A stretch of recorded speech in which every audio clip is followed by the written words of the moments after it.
opposite side, right? No, we should turn left here. Huh? Something feels different about this place. This is it. Up ahead is Grandpa's study. It was in that room that I saw him. The atmosphere in this room feels totally different.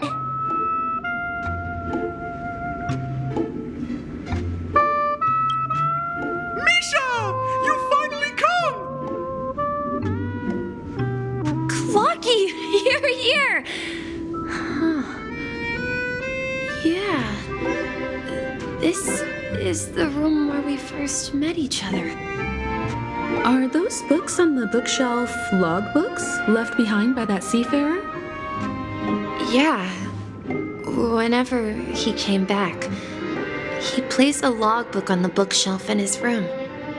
They contain records of his expeditions to every corner of the world. He described our world as a fountain. At some point, the sea started to gradually swallow up the land where people lived. To ensure that everyone had land to settle on, he had to continue exploring the sea and search for the source of the rising seawater. On that day, he called me to his study, telling me that he was embarking on another journey. However, I could sense the gravity in his expression. It was the same look I had seen on my father's face before his final voyage. I asked him if I could go with him, but he said that my adventure lay elsewhere and told me to stay home and patiently await a certain sound at the door. What sound? He told me about a vast ocean in the sky, an ocean of stars. He spoke of a train that transports children with a desire to venture far away, traversing the sea of stars without ever stopping. He said that he knew the crew on the train, and that he had asked them to take me along. He said the journey I had always dreamed of would start there. A train? Could it be? It's the Astral Express. I remember now. Grandpa's friends are a group of nameless who came to this world to resolve a disaster caused by a star. Then, he gave his pocket watch to me. It was his cherished treasure, appearing in every one of his adventure tales. He explained that difficult times were ahead, but assured me that the watch would guide me. He said, as long as I kept moving forward, I'd eventually reach my desired destination. And then, it was as if I heard the distant sound of a train whistle echoing throughout the room. Exactly, Misha! And then we followed that whistle, didn't we? Yeah. I think I can still find the way we took back then.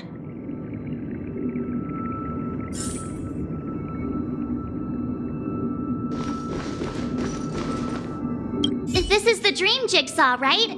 So we're supposed to find the exit. But where can we find the last piece? Do you remember? You said you obtained a mysterious shard when you stumbled into this place. Hey, the shape seems to match. So this shard is also connected to Misha? Looks like we're just one step from revealing the truth. Let's get to the other side and investigate.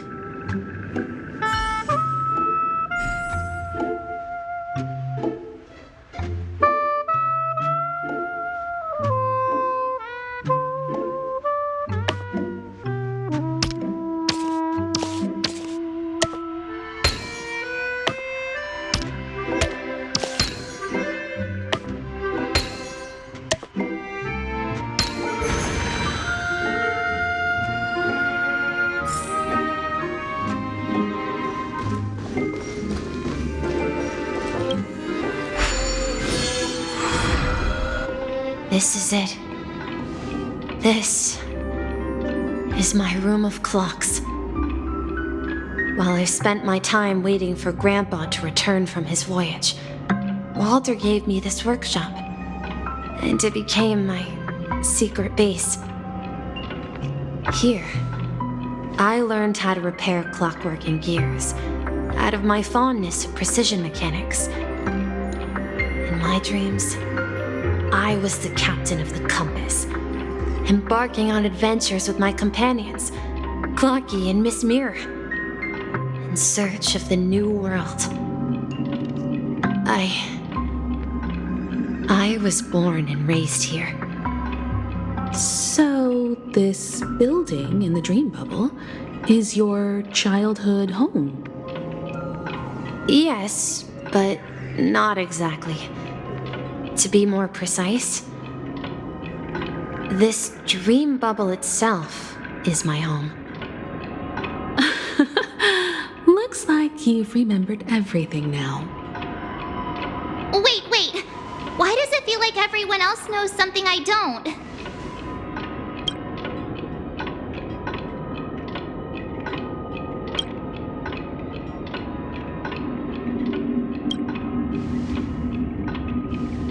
March, do you remember when he mentioned a clocky that only he could see?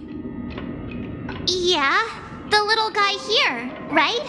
But we all saw him in Dreamflux Reef, right? And Mr. Yang even greeted him. Looks like everyone on the Astral Express has a childlike spirit. The answer lies in the Astral Express. His experience shows that neither Firefly nor Acheron can see this clocky. And when we were in Dreamflux Reef, you may have noticed that for some reason, nobody outside of the crew had ever talked with Clocky.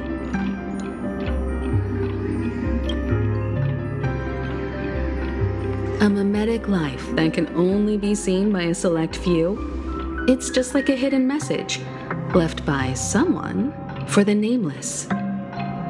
But Misha can see Clocky too, right? They even grew up together. But Misha hasn't started the way of the Trailblaze yet. That's the key to the mystery, March. Now take a moment to recall. Have you ever seen anyone outside of the crew interact with Misha? Wait. No way! That's the answer, March 7th. This dream bubble is the place where I was born.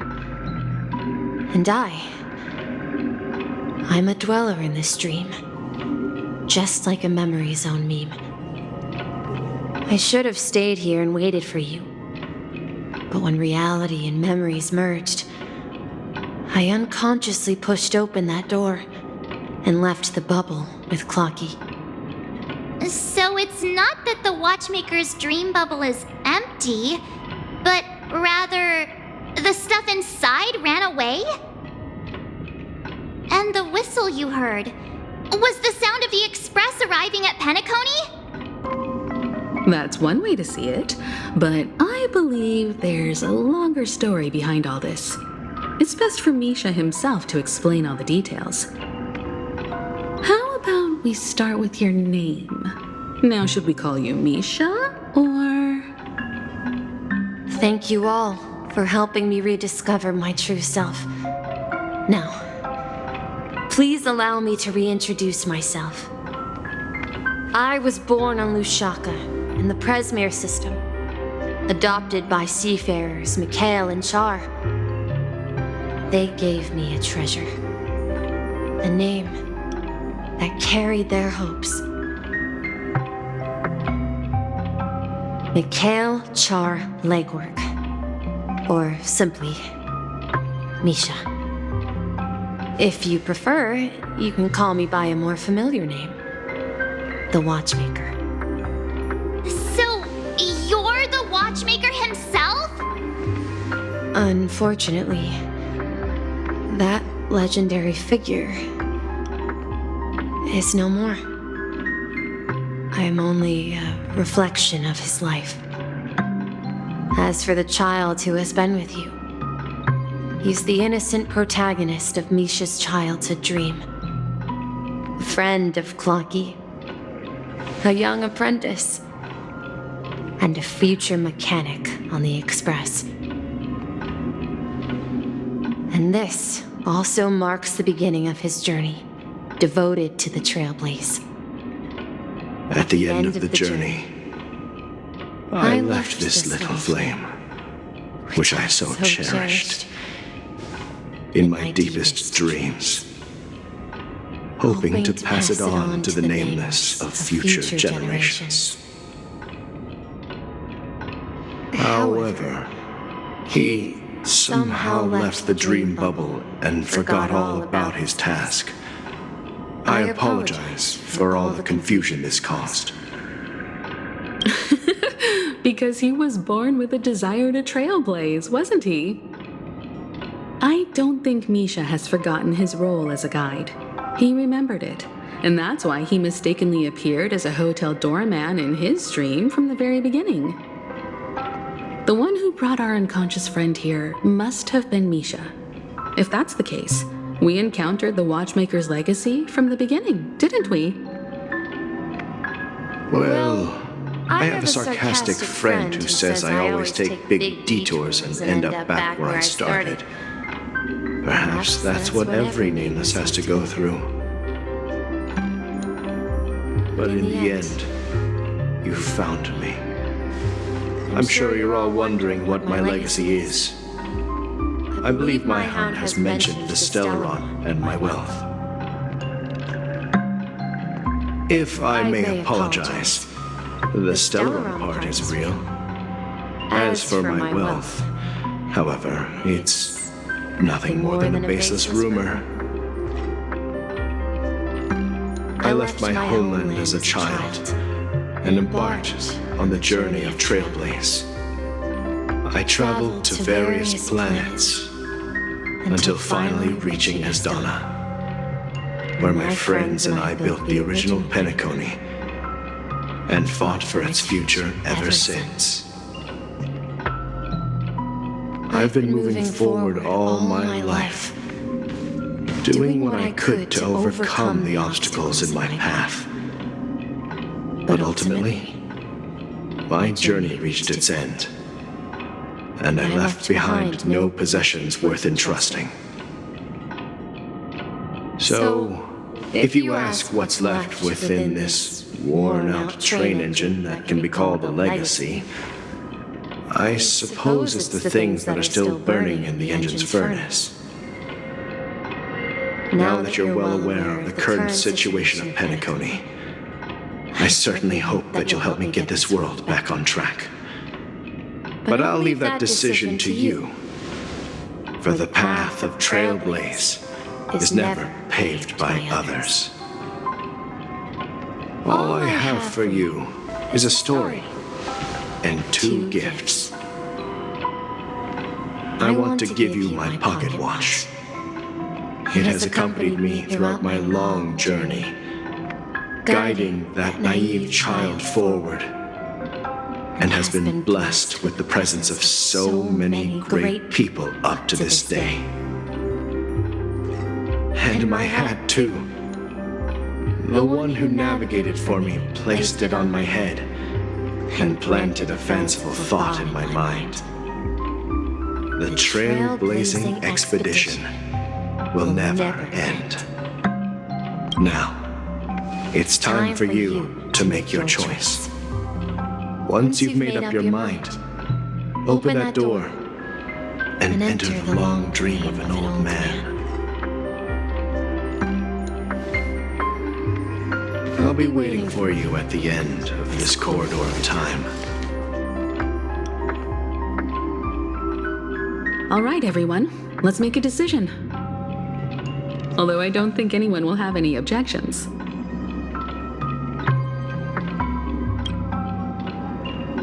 Of course. We've come this far. Surely there's no other option than moving forward. In that case, it's unanimous.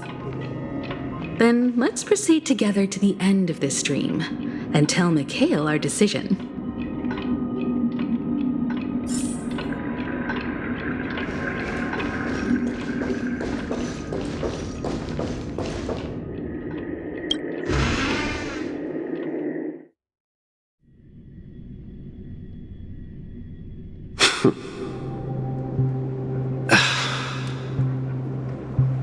Mikhail, where are you going? Someone has to step up and save Lushaka. So why can't it be me, Misha? Please don't go. And if you must, please take me with you. Don't leave me alone. Even without me, you know how to proceed forward, brave Captain Misha. The compass is waiting for you. Haven't you always wanted to be a better adventurer than me? Now go, board that train and start your journey. Where are you going, Mikhail? I'm going to clean the floor in the parlor car. I've promised the conductor. Wait, first tell me, did you fix this watch? Yeah? I know what it looked like before. Its chain was broken, the back case torn, and the marks on the dial all worn out. How did you manage to fix it? Well, it's hard to explain, but I knew it could be fixed. It's the hands, Mr. Amundsen. Its hands were intact and pointing in the right direction, so I knew there would be a way to fix the rest. I see. You'll work with me from now on. Haven't you always wanted to tinker with this train? You're its mechanic now. As for the conductor, I'll do the talking. But I only know how to fix watches. Don't worry. You've got what it takes. I'll teach you what you need to know. Where are you going, legwork? It's time to head to our next stop.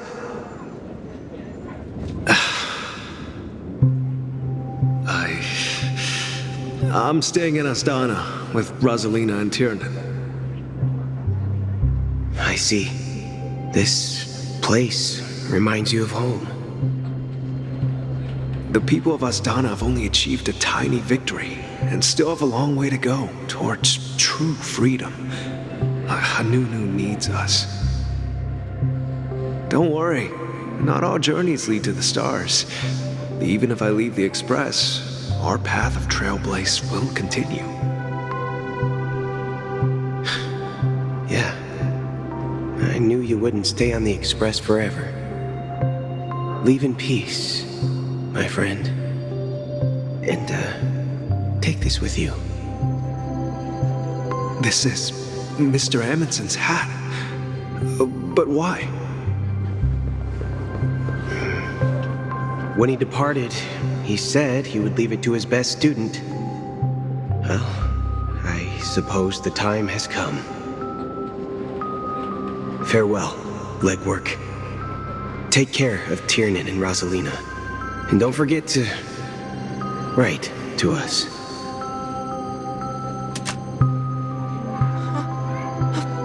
Where are you going, watchmaker?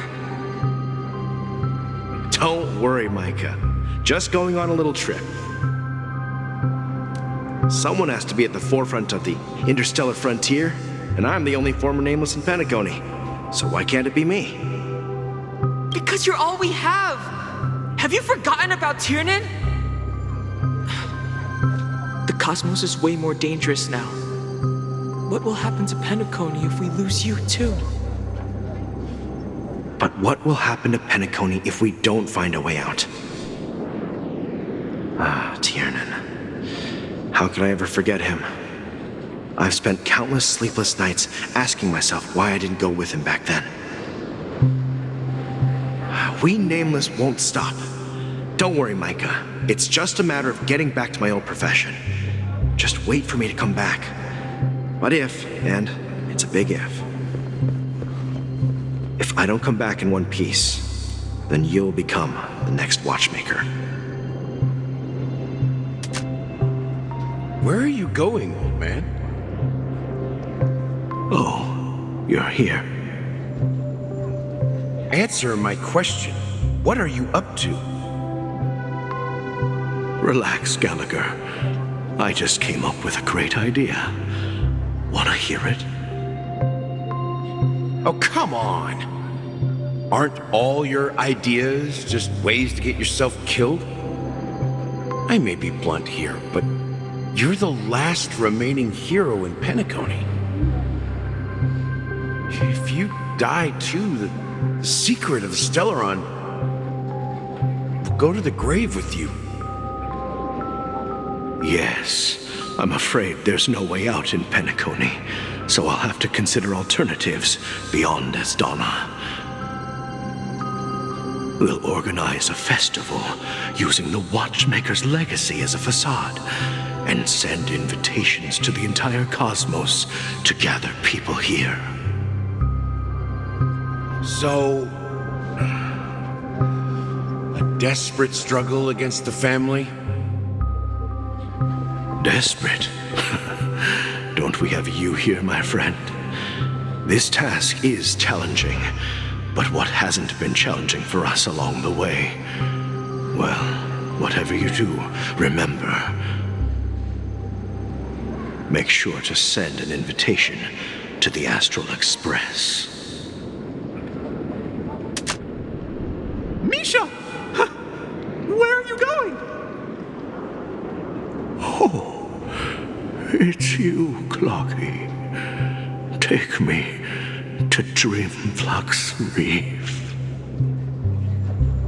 Last night, I had a long dream about the day we met. I want to write down that dream.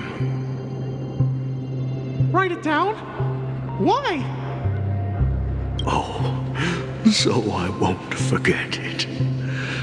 Do you remember how you got your name, Clocky? Of course! You told me that when you were a kid, you lived in a room full of clocks. Those wall clocks and pocket watches grew up with you and were your best friends. Yes, but what I didn't mention was there's a funny misunderstanding behind it. I was a kid, and there was always a special pocket watch in my memories. It was with my grandpa, guiding him on his sea voyages and leading the way in his every adventure story. I wanted to have a pocket watch like that too. And that's when you appeared in my dreams. Yeah. Every night, we boarded the compass and set sail together. But you know what? It wasn't until the day my grandpa gave it to me that I realized it wasn't a pocket watch at all. It was a compass. So, your name should have been Compassy. And the watchmaker is just a nameless.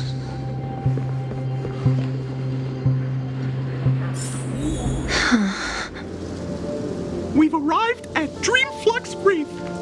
So, where to next? You know, Clocky, I don't think I'll be going anywhere else.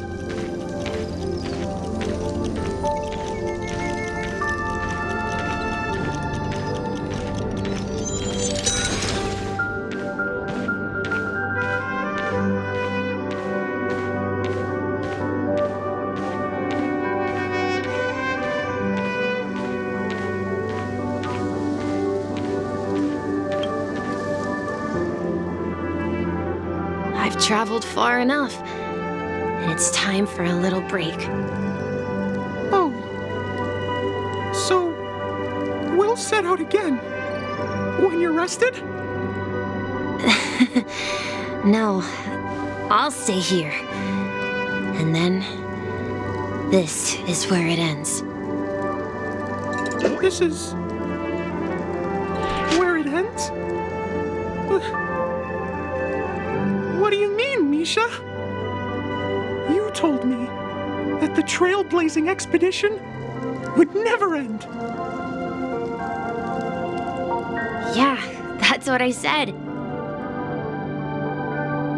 So now, it's up to you to decide your next destination. My next destination? What's that supposed to be? I've been following you. Misha? You're acting weird today. If you're feeling down, we can just do what we usually do. With the clockwork. No, I'm not feeling down.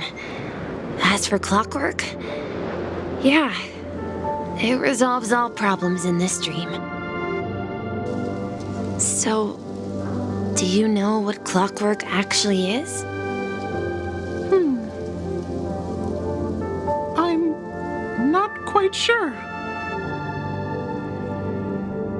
Well, everyone gets lost at times. They may hesitate and doubt which way to go. That happens in this dreamscape and beyond. But don't worry. Everyone goes through moments of uncertainty and hesitation. Eventually, they gather the courage to make bold decisions. Whether it's calming, joyful, angry, or sad, all they need is a little nudge to take that step toward where they truly belong.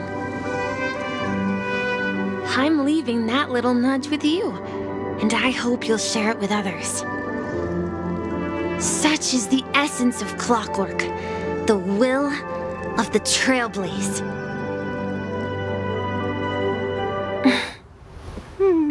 Clocky's hands spin around non-stop, indicating confusion, frustration, and weakness. But ultimately, people still need to move forward. Just like your hands, always pointing ahead. This is where my journey ends. From now on, it is your path to walk. Trailblazing means taking paths your predecessors forswore, and venturing even further. The Penacony in Mikhail's dreams does not belong to order.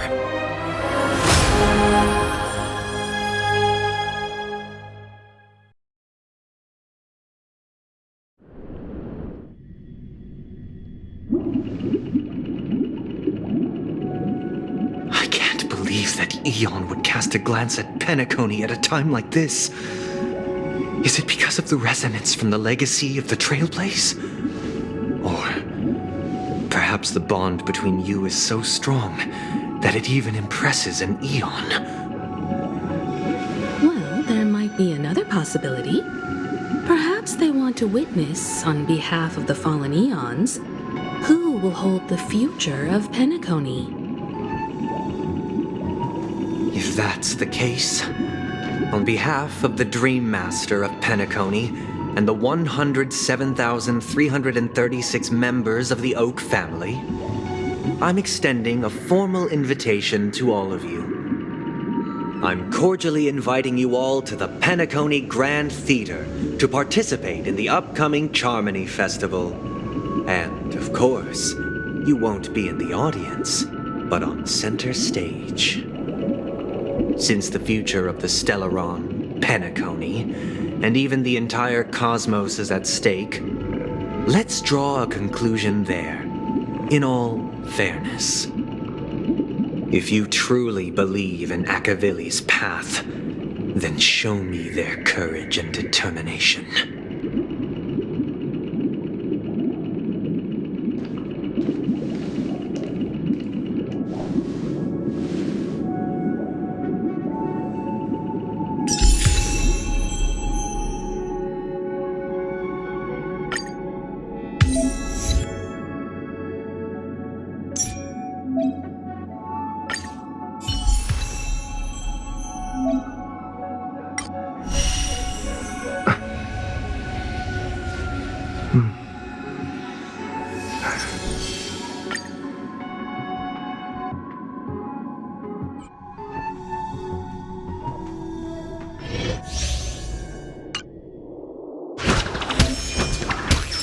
Please stay tuned.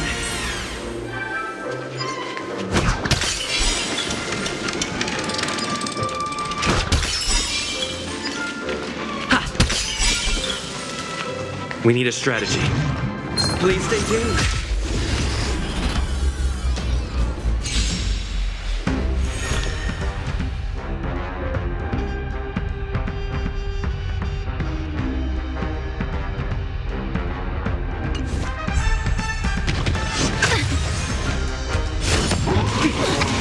Time to test our rapport.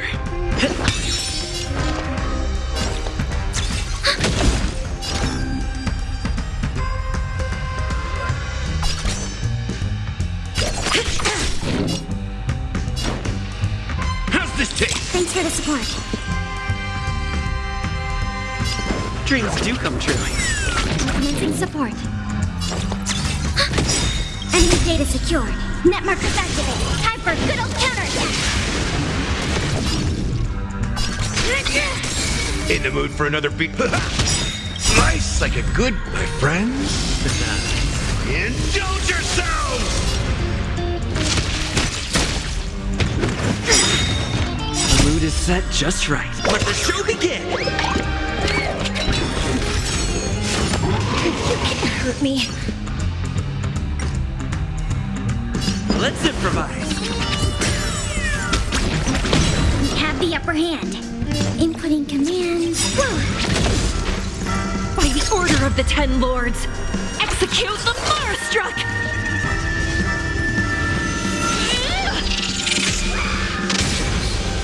Do you admit this crime? Execution! You've arrived, huh? Stay in step. Dreams do come true.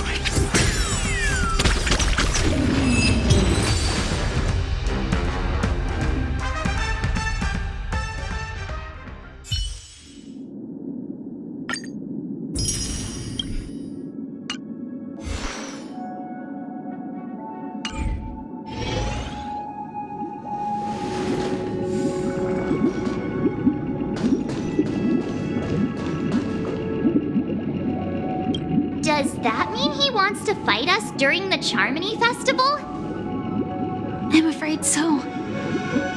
This is weird. Aren't Arc villains usually plotting some dirty conspiracy in the end? But he actually said something like, "In all fairness."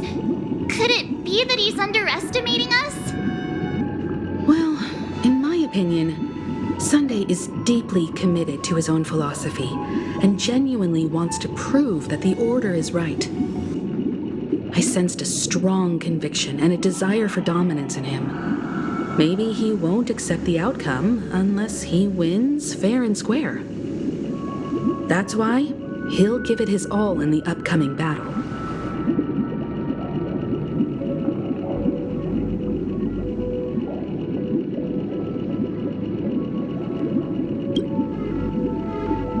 Yeah, you're right.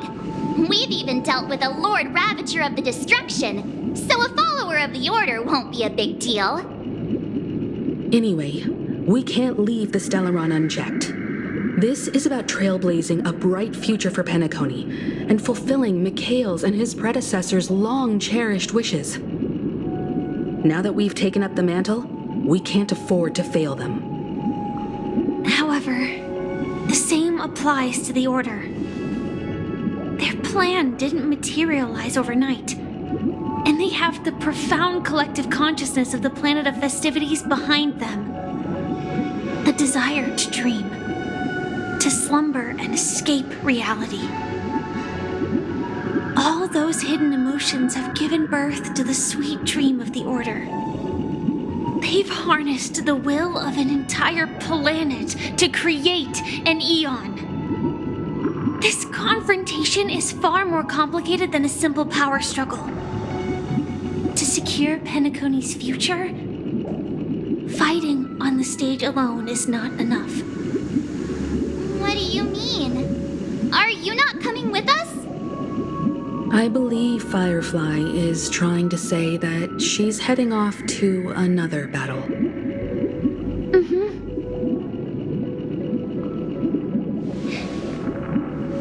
Before I left, slave told me that this journey would bring unforgettable rewards.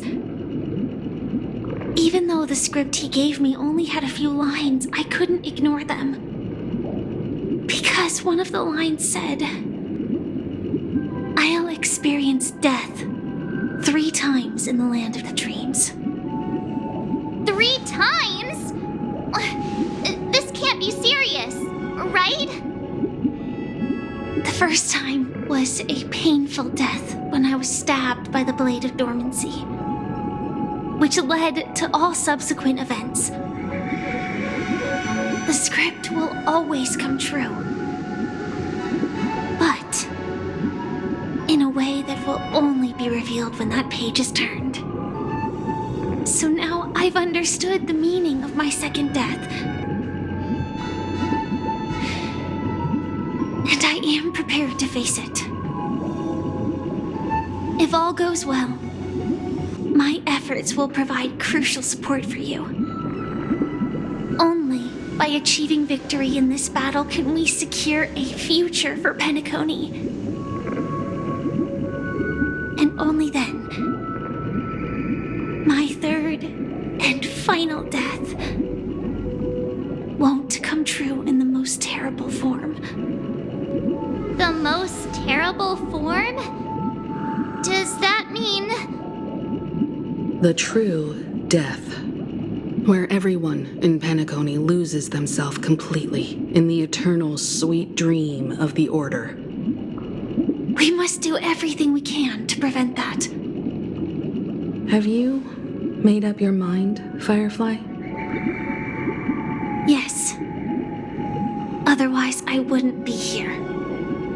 Thank you again for your assistance for the Astral Express. May we meet again, in reality. Yeah. Farewell, everyone. May your trailblazing expedition never end.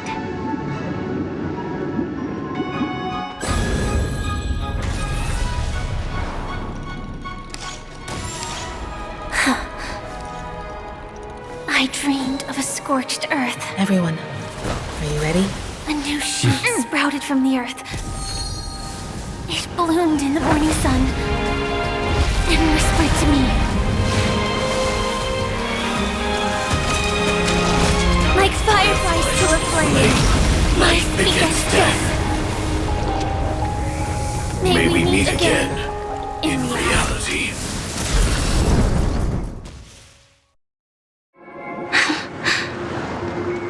After today, Japella's name will disappear from cosmic history, and the Everflame Mansion will take its place.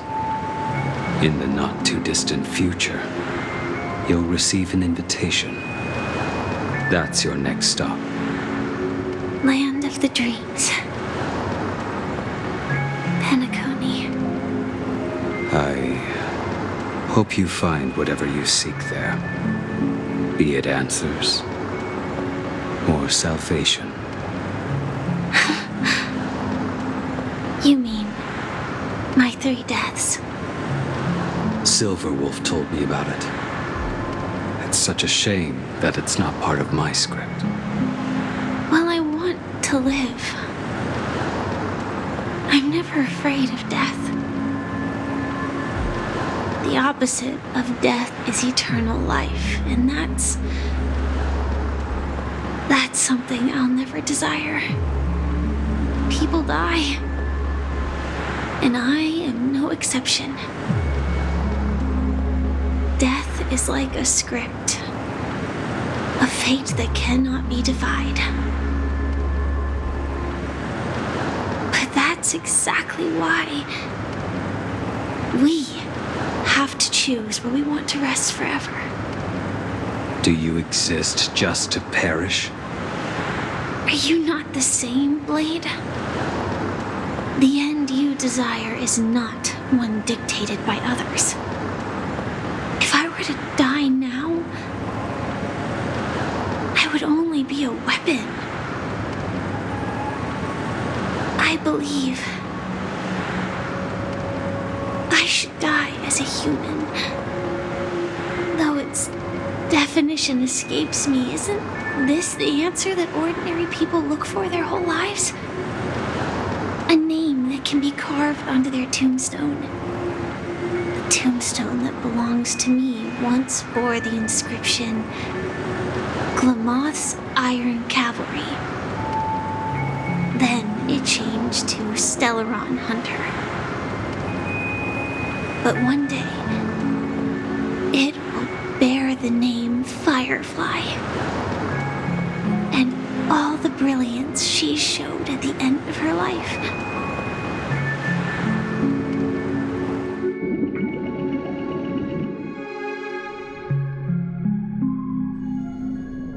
That's quite unexpected, old man.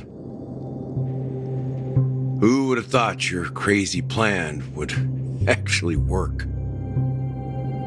Do all you nameless fools just act on a whim? I can sense that this false sweet dream is coming to an end. The nameless may be young, but they had the ability to achieve this goal. Just like you did in your time. It's a shame you won't be able to see it firsthand. Maybe I won't either. Once something fictional is seen through, it ceases to exist. Yeah, not just those nameless. Even Mr. Wings is just like you. Stubborn, won't listen or give up, no matter what. Well, fate is unpredictable, I guess. If we weren't bound by those cursed paths, maybe we could have had some good talks. But in the end, we managed to do it. And now we can find solace. Remember how those idiots cursed us? They said, "Go to hell, you worthless traitors." Well, I don't know if they really meant it, but if longing for freedom means going to hell, then I'll be joining you soon, you old fool. Let's get together and have supper again in hell. Oh, I almost forgot.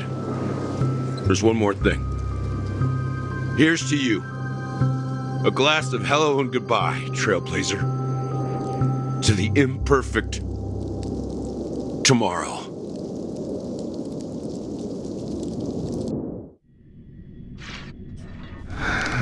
It's warm here, isn't it?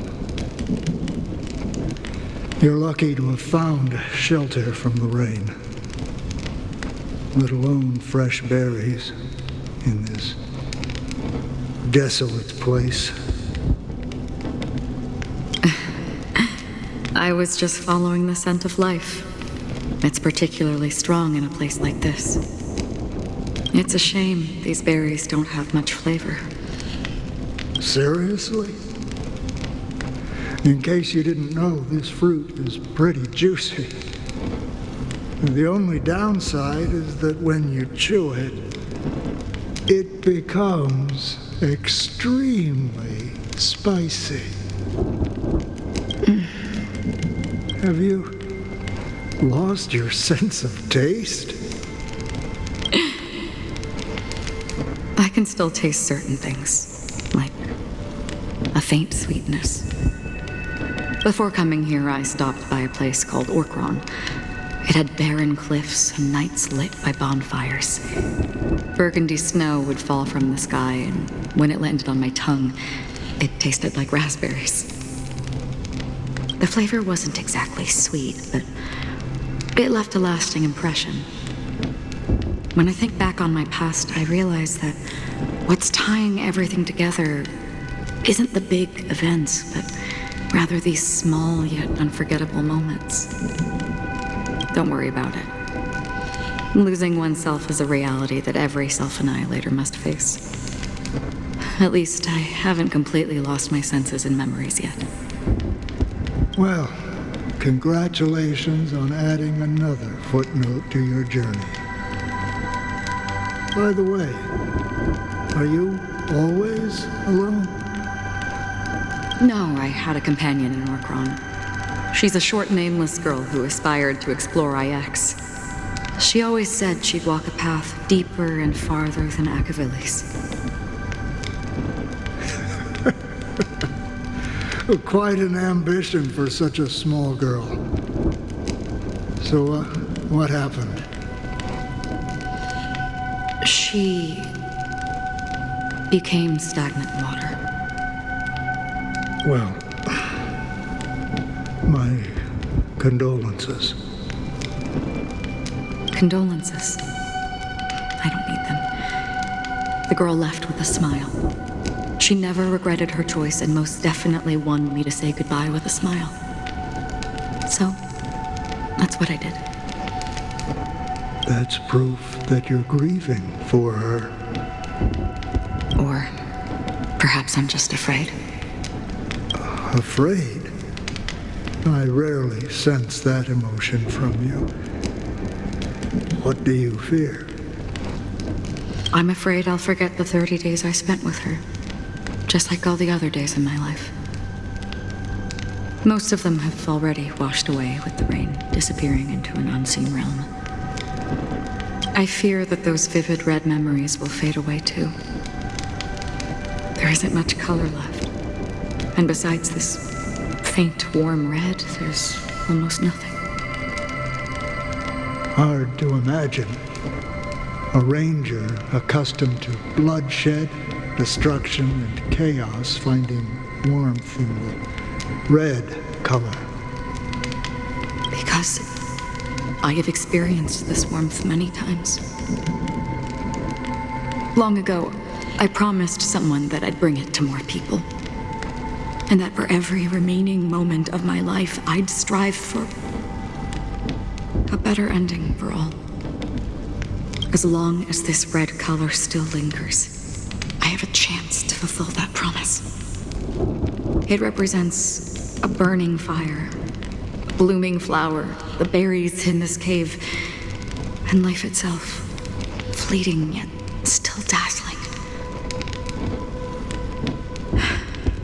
In the end, it will lead me beyond the horizon of existence.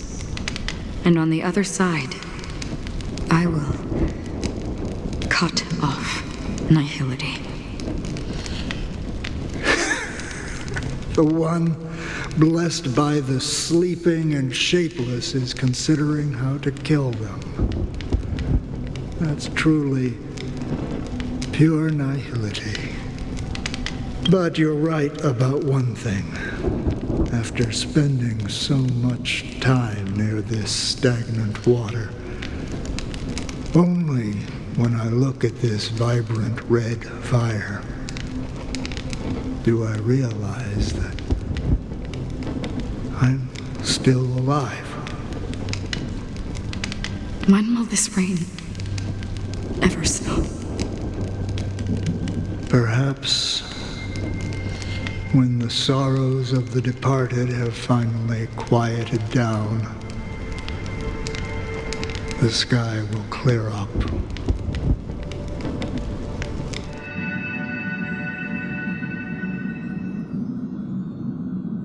Have you heard of a planet named Biari Scamandros, Don Hung? It's one of the Paradise Kingdoms under the influence of the Harmony. A sought-after wonderland for the inhabitants of the Dardanu major and minor systems. Half an Amber era ago, the family held an unprecedented festival there. And after that, everyone on the planet became part of the family. Do you think the same thing will happen on Penacony? Yes. Or how else can we explain it? The family deliberately used the Watchmaker's invitation to keep all the Pathstriders here, but banished the Emanator of the Nihility. Because of the nihility, I'm rarely affected by the power of other paths, but somehow I can unconsciously infiltrate them. Maybe that's the risk they're trying to avoid. I would disagree. Biari Scamandros is not part of the credit system or connected to the Silver Rail. It's nothing more than a remote civilization sheltered by the Harmony. But Penacony is different. If the family messes with Penacony, that would be like declaring war on almost half of the factions in the cosmos. They have no reason to do that. No, they don't. If they truly serve the Harmony, that is. What do you mean? The path in Penacony is impure. The Harmony here has impurities. Do you remember the ancient swarm disaster? Tazeront, the propagation, brought endless havoc to the universe, and it eventually evolved into a fierce battle among all eons. 2 paths lost their eons in that war, the propagation and the order. Coincidentally, their downfall is related to a certain eon. Shipe, the Harmony. Legend has it that they participated in the crusade against the Imperator Insectorum and devoured Anna the Order for unknown reasons. Holy forgaroni. So you're saying that the 2 leaderless paths are working behind the scenes? But I don't see any descendants of the propagation in Penacony. Could it be that the remnants of Beyond the Sky Choir are hiding within the family, trying to resurrect a fallen eon? I can't say for sure, but they're definitely planning something for the Charmony Festival. This is getting way too complicated. Is this why you want us to leave Astana right away? Are you giving up? The Charmony Festival will start soon. There's one thing that I need to confirm no matter what.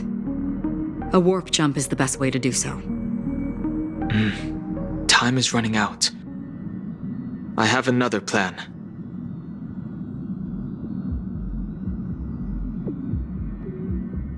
Hold on. Are you thinking of using the Jade Abacus of Allying Oath? Exactly. The assistance from the Lawful Cloud Knights would be enough. Think it over carefully. You can only use that once in your lifetime. I have considered it thoroughly. My companions are... They're also once-in-a-lifetime treasures.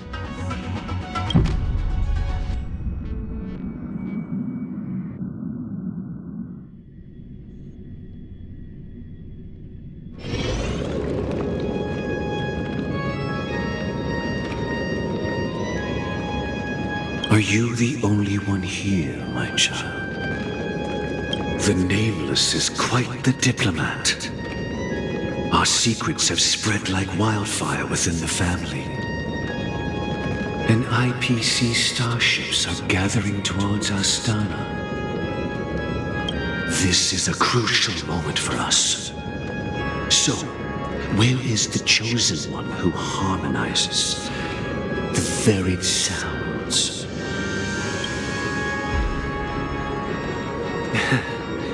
What do you mean, Master? I'm right here in front of you, aren't I? You know, she was supposed to be the star of the Charmony Festival in our plan. But the plan has changed. As her brother, I know she doesn't want to sing for the Order, so I'll take her place. You've always been wise beyond your years. I'm sure you understand the consequences of your choice. If you consider this a betrayal, well, there can't be 2 suns in the sky. I'll step up and take down the other sun if necessary. Do you believe in karma? If karma exists, then everyone has their own karma. You have yours, and I have mine. And my karma has nothing to do with you, Mr. Gopherwood.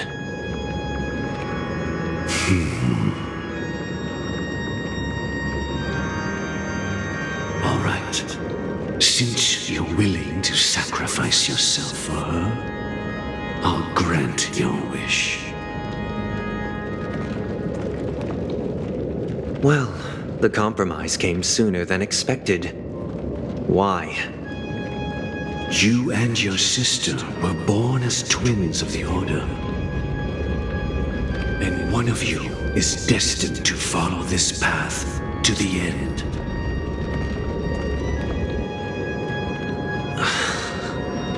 Is this part of your plan? Of course. You're still as clever as you were when you were a child.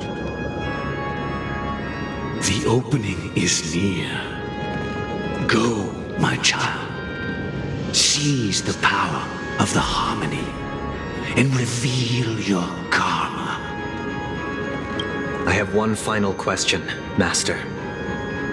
Why did you choose to bring the Order to Penacony?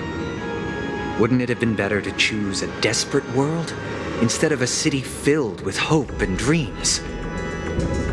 Why? It's for justice, my child.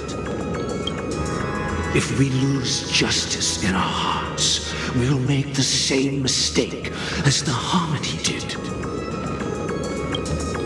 So, it's not you who manipulates the dreamscape with the Stellaron, but... Well, that's where our conversation ends. Go ahead. The 107,336 souls of the Oak family have dreamed of this moment too many times.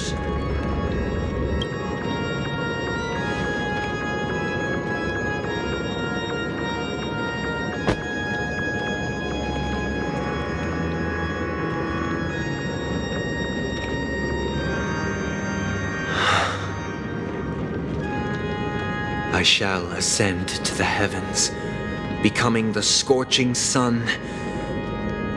Bathed in my light, my people shall flourish, while all evil shall be eradicated.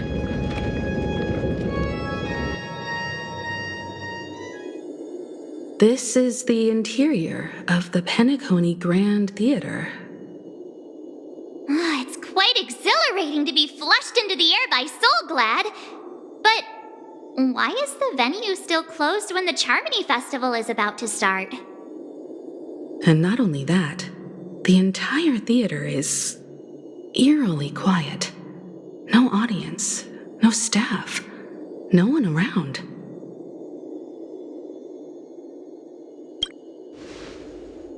Even if we're late, a grand theater like this shouldn't be completely empty. Let's explore around. Be careful, everyone.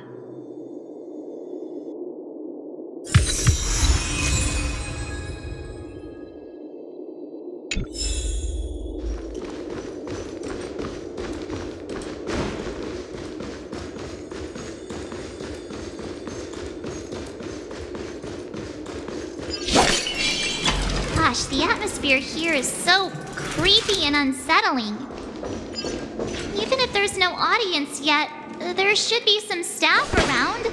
Why is it so silent?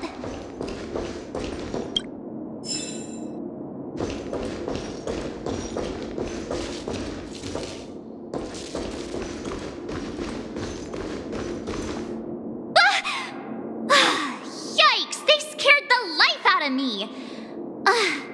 Why are there so many puppets at the ticket office?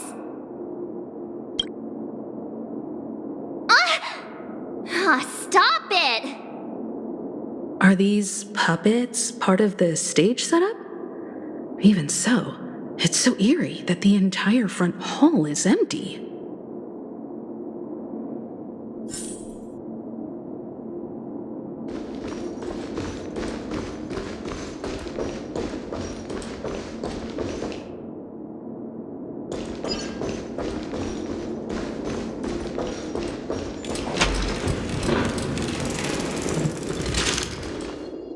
Something feels off. We're in the right place, right? There's no other grand theater in the dreamscape. So Sunday's messing with us? He said we'd have a final showdown on the stage, but why is there no one here? My apologies for the delay, March 7th. You scared me!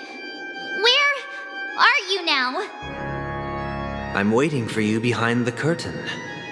Following the Asdana tradition, I invite you to enjoy a stage play in 3 acts before the festival begins.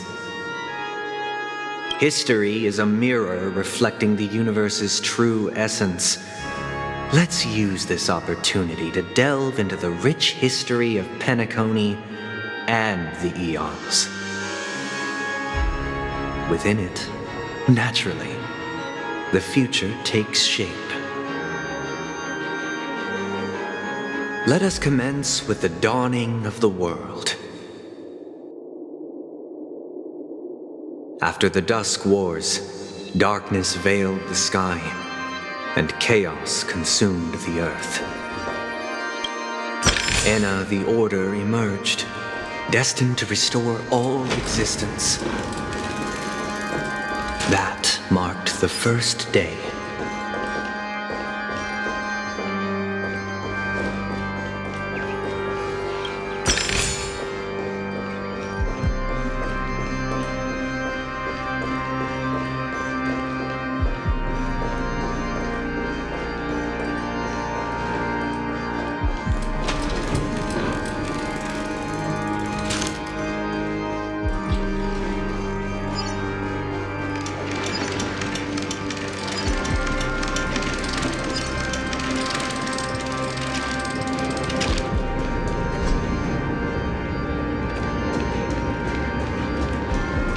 They gathered nebulae and forged them into picks, thus creating a grand lyre with black and white keys. Strike the white keys and the sun rose. Strike the black keys and the moon rose. And so, the cycle of day and night arose. That marked the second day.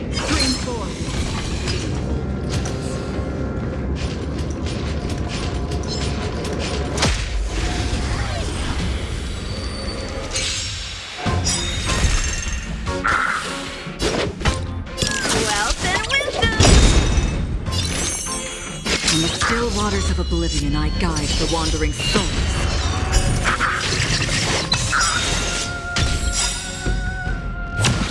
I like that confidence. I weep for the departed.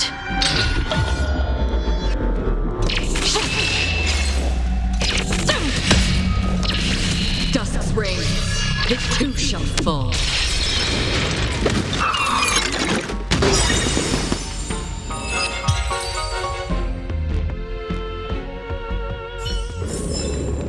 Another blood debt repaid.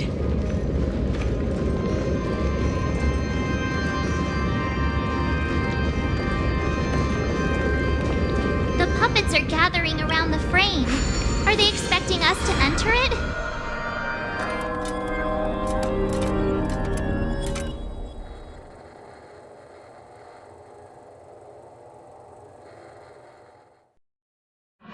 Where are we now? The atmosphere here looks similar to Sunday's inner world. Perhaps this so-called stage play is created with his abilities. This act is named Ode to Prisoner. Given the atmosphere here, I believe it's about Penacony's past. I thought things were finally looking up as I managed to dodge prison during my recent trailblazing expeditions. But now it looks like I'll be back behind bars again.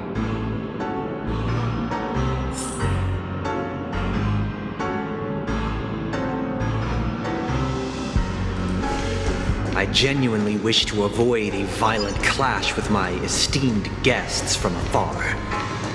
Therefore, I've arranged 3 acts before the situation becomes irreparable.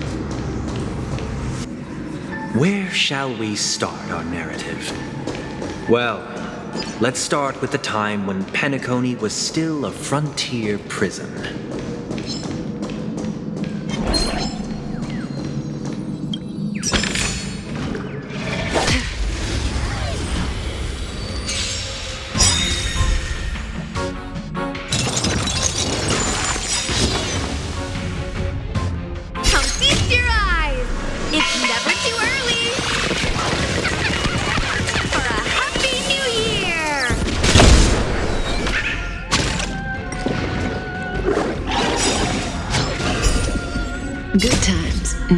time to say bye. Boom.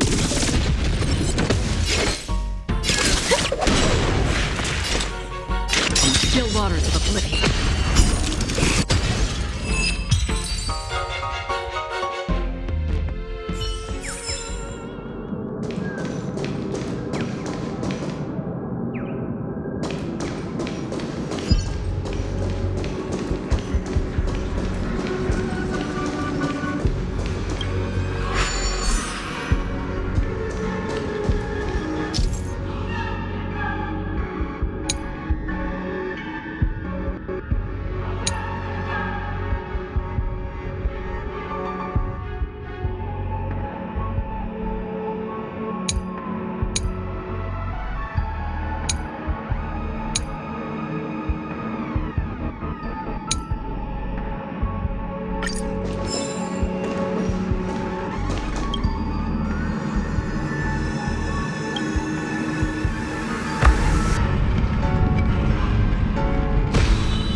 In 2147 AE, a prisoner named Hanunu ignited a struggle for liberty and emerged triumphant.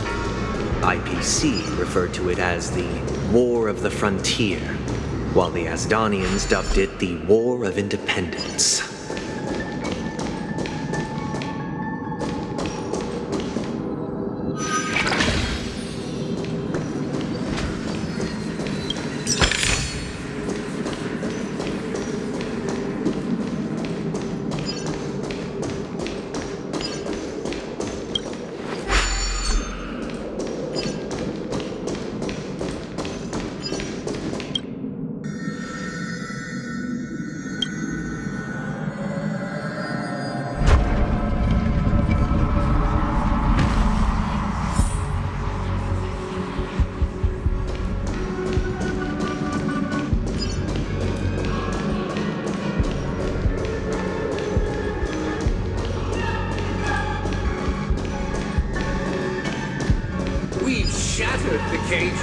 It's true that Hanunu was a legendary hero, but it must be acknowledged that while he bestowed freedom upon the prisoners, he didn't grant them true liberation.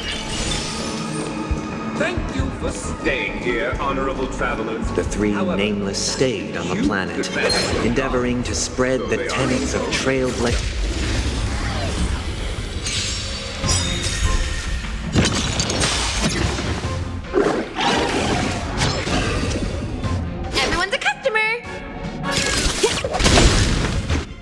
Half the work. Destined for oblivion.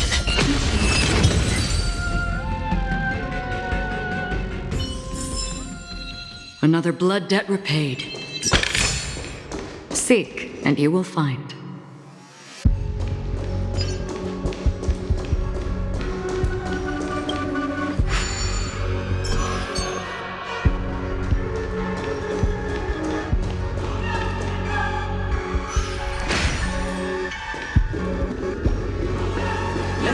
Another prison. Once again, Asdana was engulfed in war. This time, the enemies originating from within. The prisoners remained prisoners for the rest of their lives, fighting for freedom rather than living for it.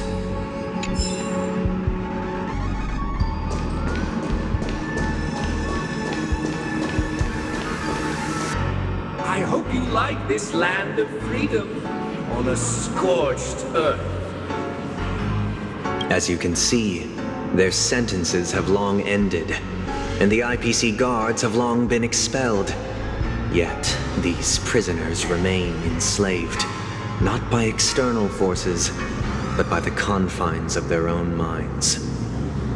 Freedom permeates every corner, except fragile souls. It gives solace only to those who believe in its existence. Prisoners, this is my order.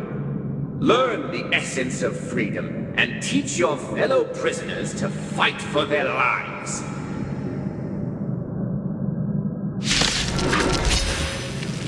Hey! Why do we have to fight while enjoying the show? For I desire not only your enjoyment, but also your assistance in its completion. Destined for oblivion. I weep for the departed. It too shall fall.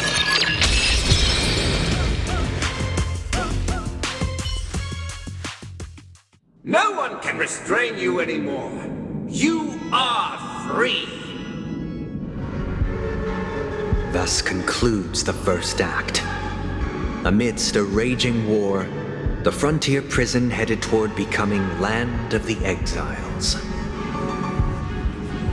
This must be how Penacony was constructed. With the aid of outsiders, the prisoners were finally liberated and established the Land of the Exiles. However, it appears that Sunday aims to convey the spiritual plight of the prisoners more than the physical aspects of imprisonment. This show is a bit too literary for my taste. But the battle part is quite easy to understand. Anyway, we've arrived at the exit. Let's go!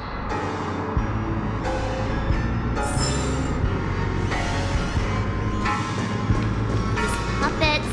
Where are they guiding us this time?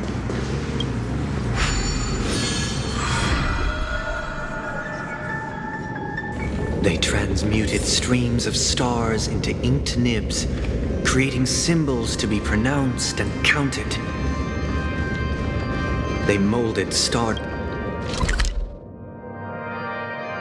dust into flowing rivers, assigning the righteous upstream and the unjust downstream.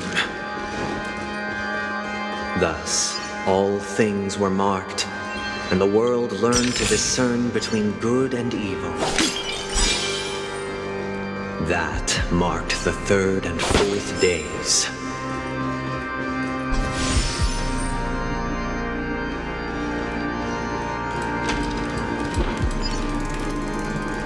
Look, another frame.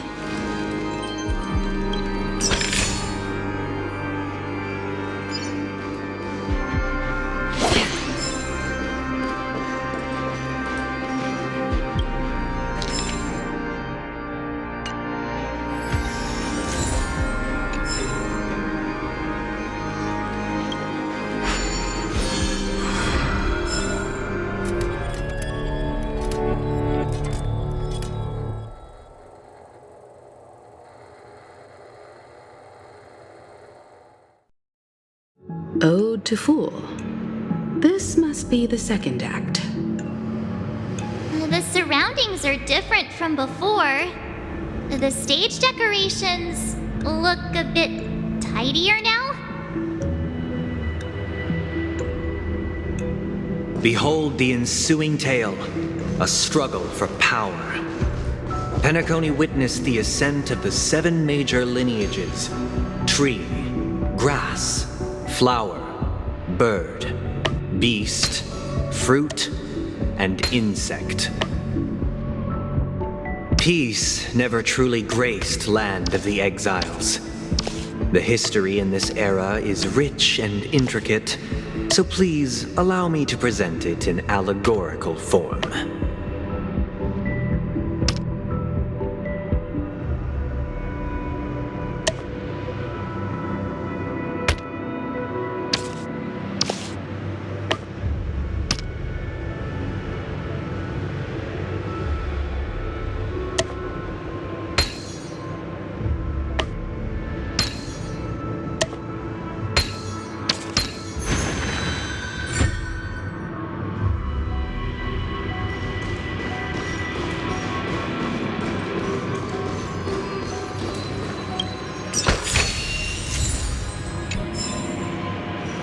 Welcome to this mansion, dear outsider. Land of the Exiles was in disarray, besieged by both internal and external perils. Though the 7 major lineages appeared united on the surface, each harbored their own ambitions, leading to ceaseless conflict.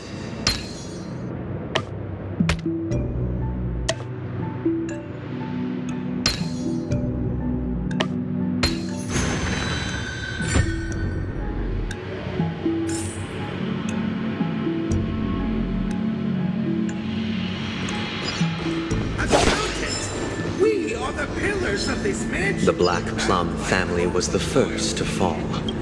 They withered away in the White Desert event, orchestrated by the Alfalfa family. Because Master shaped my child, you did not serve the old The leader master. of the Alfalfa family sought to defect to the IPC, trading freedom for survival.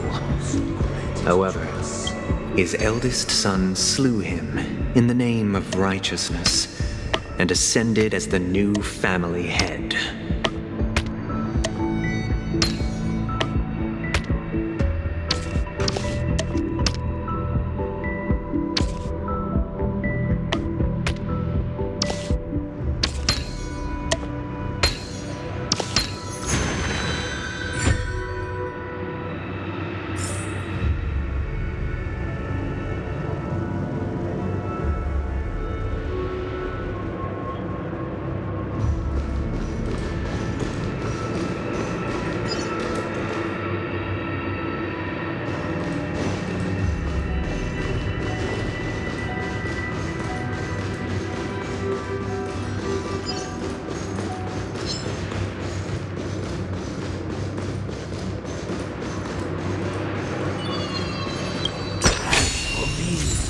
I shall forge new Only when Gopher Wood led the family to Land of the Exiles and earned recognition from all 5 major lineages. Dear outsider, I beseech your aid in purging this mansion of the poison spread by the lurking instigators. You want us to help you? What do you need? I wish they could regain their reason and cast away the shackles of hypocrisy. This is the second act. Looks like it's about Penacony's journey to becoming the land of the dreams, during which the family plays a crucial role. But this new master seems like a bad guy to me, don't you think? Perhaps this is the truth Sunday is trying to express, if you read between the lines. The Harmony changed Penacony just as the guards once did. Looks like we've gotta help those guys kneeling down over there calm down a bit, right?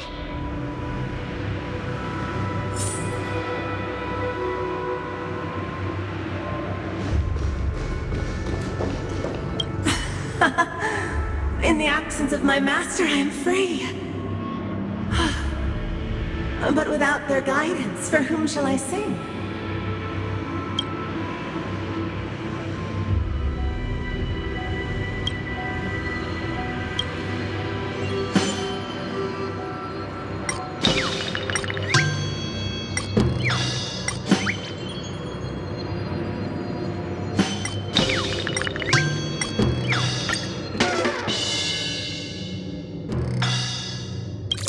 This puppet isn't responding at all. Did something go wrong?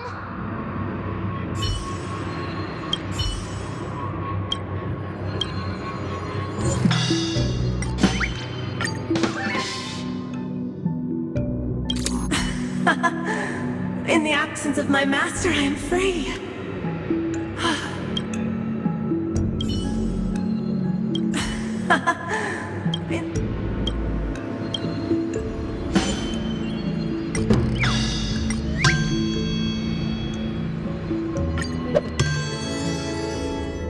I shall sing for my new master, just as their noble voice once resonated throughout the cosmos.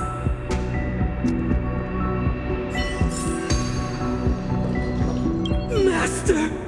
Oh, you will return in due course, and I shall stand vigilant, awaiting the reward for my loyalty.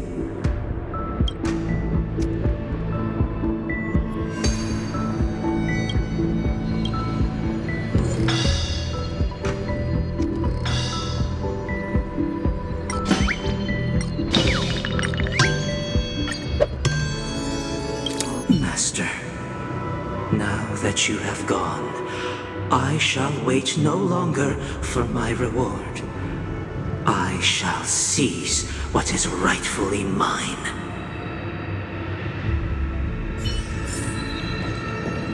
Once, I stood as the most loyal guard among all the servants.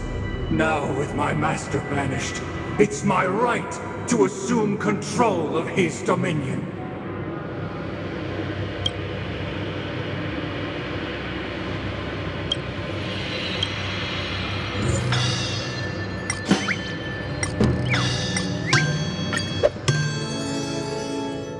My former master has long departed, but why do I still fear the remnants of his creation?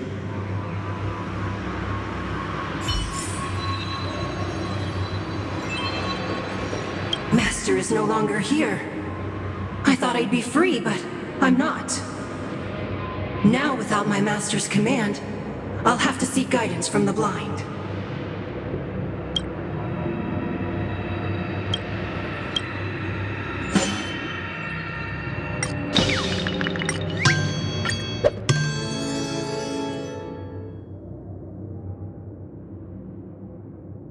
Master is no longer here. I must seek a new master and serve them faithfully.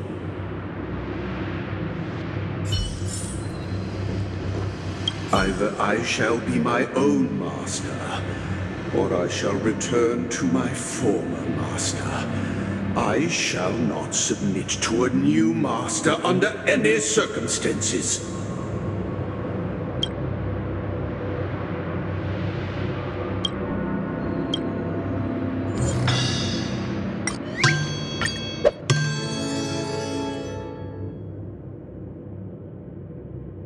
Without a master, who can grant me true freedom? Thank you, dear outsiders. My servants have regained their sanity. Heed me, one and all. Your former master shall not return. It is through righteousness and unwavering support for one another that we shall attain true perfection. Cast aside the veils of hypocrisy and embrace one another. Get ready. Looks like another fight is about to begin.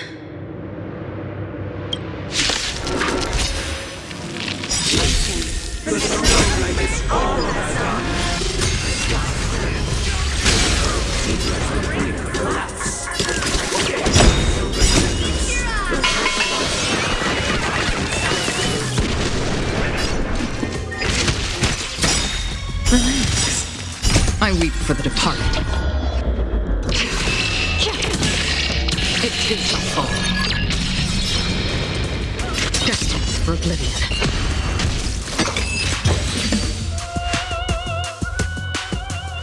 Alas, they remain but slaves till the very end, with the illusion of freedom. Thus concludes the second act.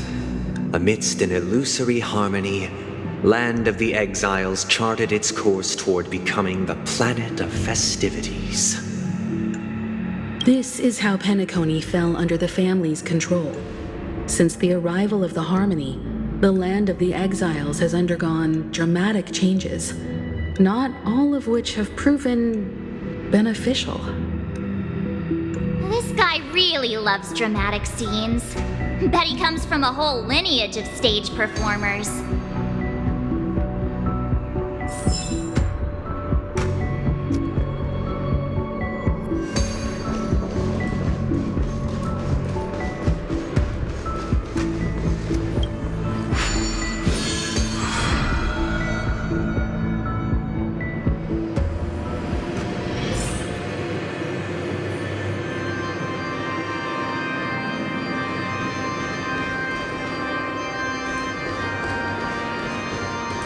They used the planetary rings to establish the law, forging a code of conduct among the masses.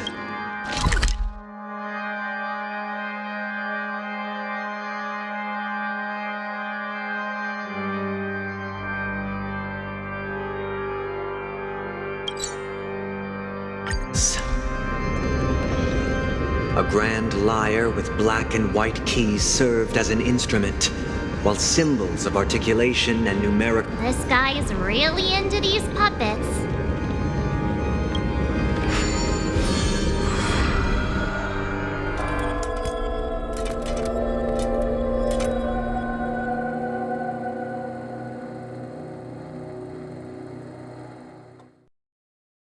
Oh, I get it now.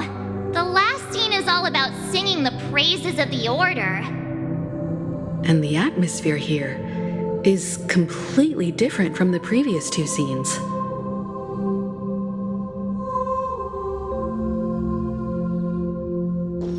This is the concluding act of this play. I have showcased the past and present of Penacony, hoping that my desire for change resonates within you. And now, I shall reveal its future to you.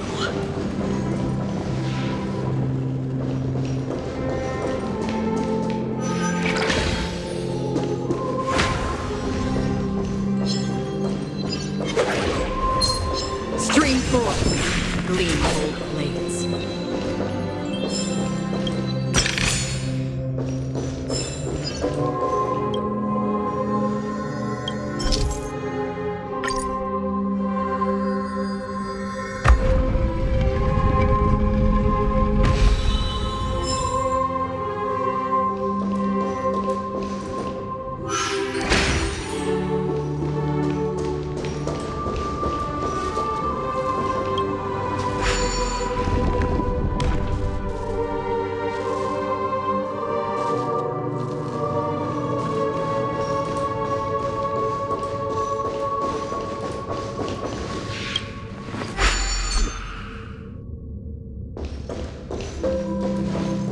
Without a king, who shall bear responsibility for the people?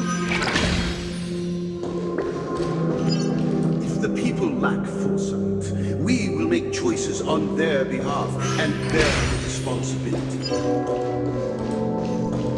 Without a king, who shall protect the weak and stand against We the shall mighty? support one another, protecting the weak and standing against the mighty.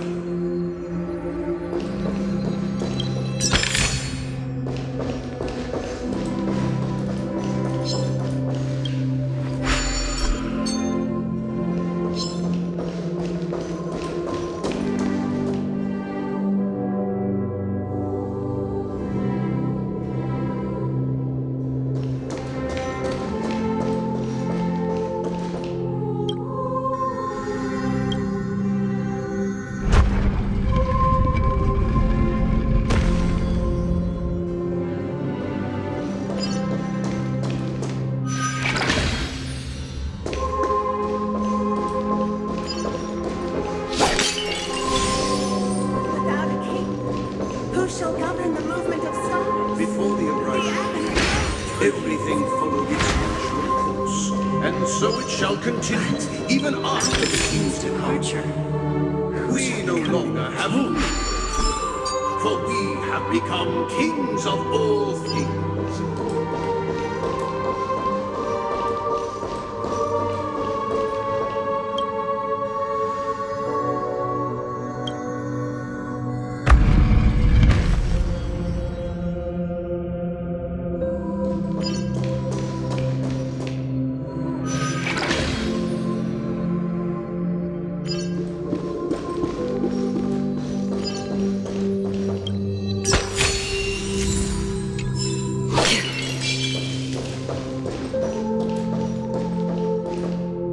Hey, aren't we supposed to kick off a short story and have a fight here just like we did in the previous acts? Why aren't any of these puppets saying anything? Perhaps we'll need to complete the story ourselves, just like we did before. So, do you think their mind needs tinkering or something?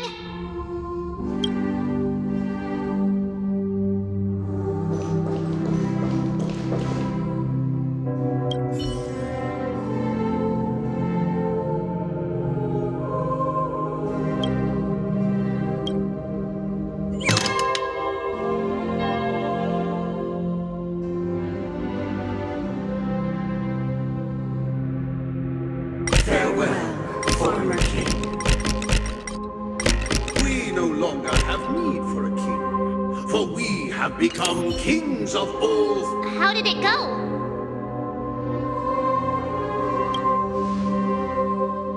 You can't change them? What does that mean? My apologies for my negligence.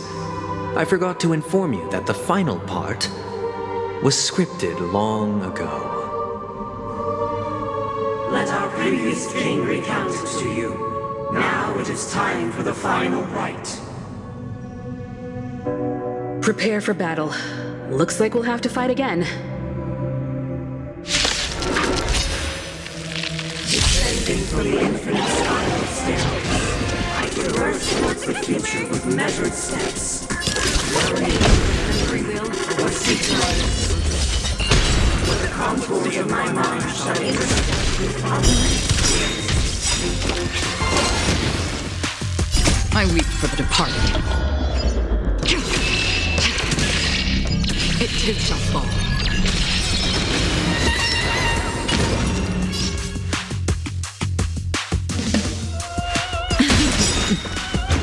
Good times. Never time to say bye. Boom. That's all you got? How's this taste? Don't worry, it's just a scrape.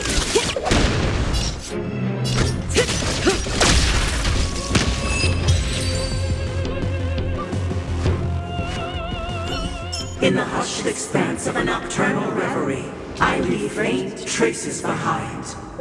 No need to remember me, or to recall the essence of dreams. What is mine shall wane, while you shall transcend its delicate nature. This is the final scene. It's much more straightforward. He wants to expel the harmony and establish an empire based on the order. Let's go.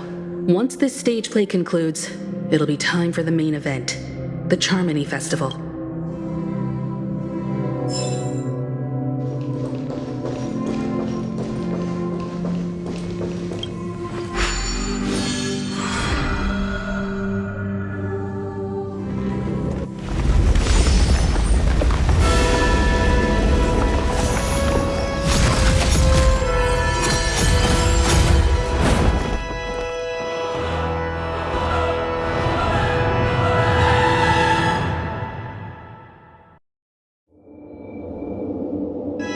They imbued the world with meaning, perfecting all things in the heavens and on earth. Then, they rested from the labors of creation. Yet, all beings cried out to Enna. Under the banner of the Order, you have defined all things in the cosmos. But this made us realize that we are but puppets in your hands. Thus, on that day, all beings united and cast the Eon into the abyss of oblivion. This Grand Theater looks totally different. Is this the power of the Order? Everyone, get ready. This could be a tough battle.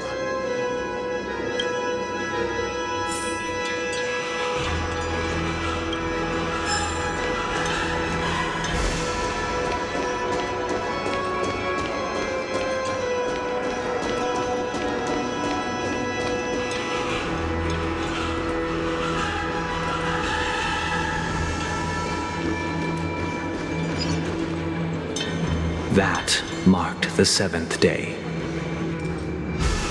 Cheers and chants reverberated in ears. The stars shine bright. Praise the great one. The Order is dead. The Order is dead. The Order is dead.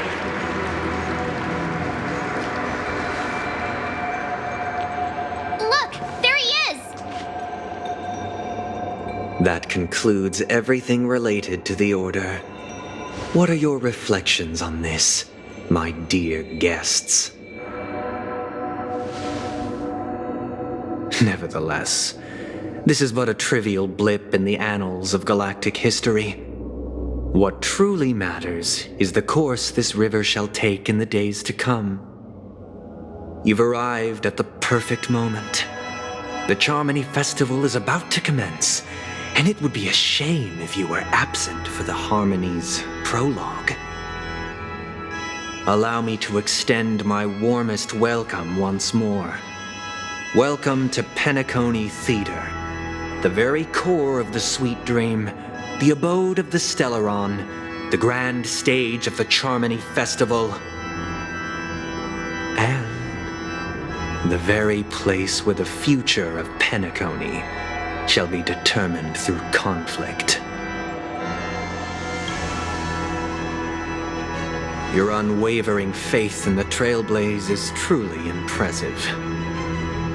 True goodness can only be achieved through faith. Allow me to point out that falling into a permanent slumber is not happiness, especially when those people are driven by someone else's will in their sleep. Do you still believe that the Order only seeks to control the universe as their puppet, Himiko? No matter how perfect your vision of paradise may be, a cage remains a cage.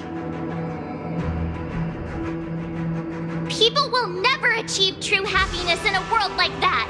They would just be toys for the Eon. It seems you have misunderstood my intentions. Allow me to clarify. My desire is not to resurrect a fallen Eon, or become one myself. My sole objective is to create a paradise free from Eons, where the Order ensures the dignity and happiness of all humanity. A paradise exclusive to us human beings. That's not the case. If people are to live with dignity, there must be nothing and no one above them. In your so-called paradise, you would be the one reigning supreme. Looks like we won't be able to convince each other. Now that our conflict has been destined, let's unveil our paths and reveal to the universe the true path. However, before the prelude to the future begins, please take a moment to ponder the questions I've posed. Is darkness equal to daylight? Are sinners equal to the righteous? If you are born weak, which god should you turn to for solace?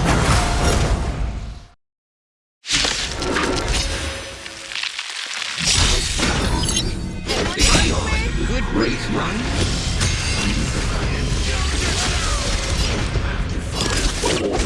The cosmos.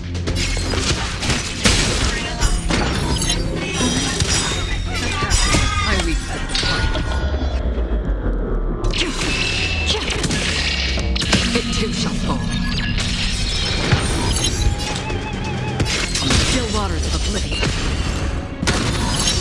Cutting the net. In the mood for another beating? Stand still. Another journey begins, destined for oblivion.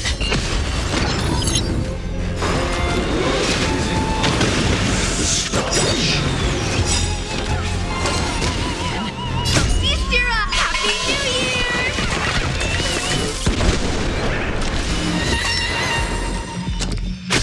Turn out your pockets! I weep for the departed. It too shall fall. Cutting the net. Good times, never time to say bye. Boom. That's half the work. On the still waters of oblivion. Relax. Forget your wallet?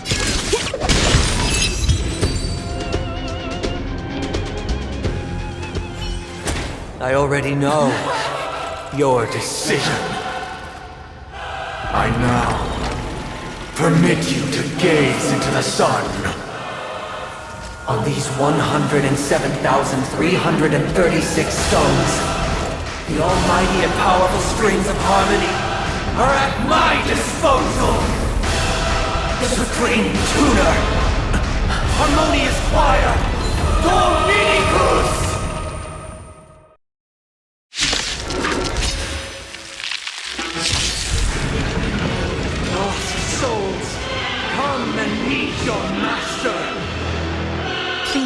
embodiment of the harmony. So the true purpose of the Charmony Festival is to usurp it? From the still waters of oblivion, I guide the wandering souls. So, you in the mood? Disorderly noise! Rice like a good brew. Full, my friends. Indulge yourself. I weep for the departed.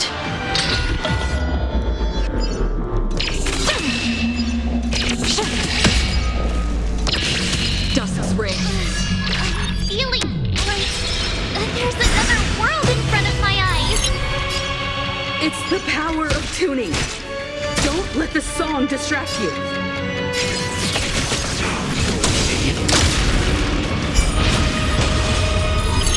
Half the work is already distant, fleeting as the dawn is due, destined for oblivion. Let's kick things off with you. Stand still. Disorderly noise! Come feast your eyes. It's never too early. For a happy new year.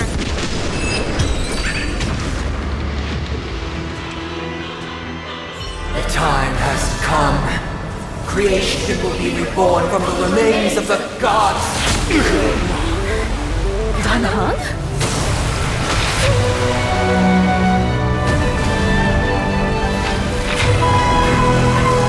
Radiant Spirit, heed my word. Show no mercy!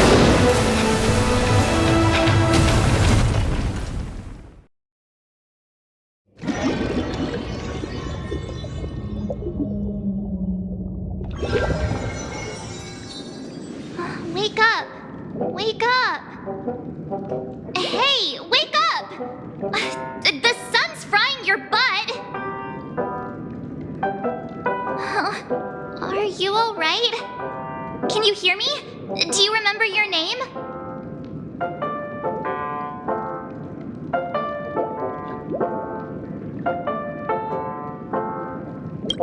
It does?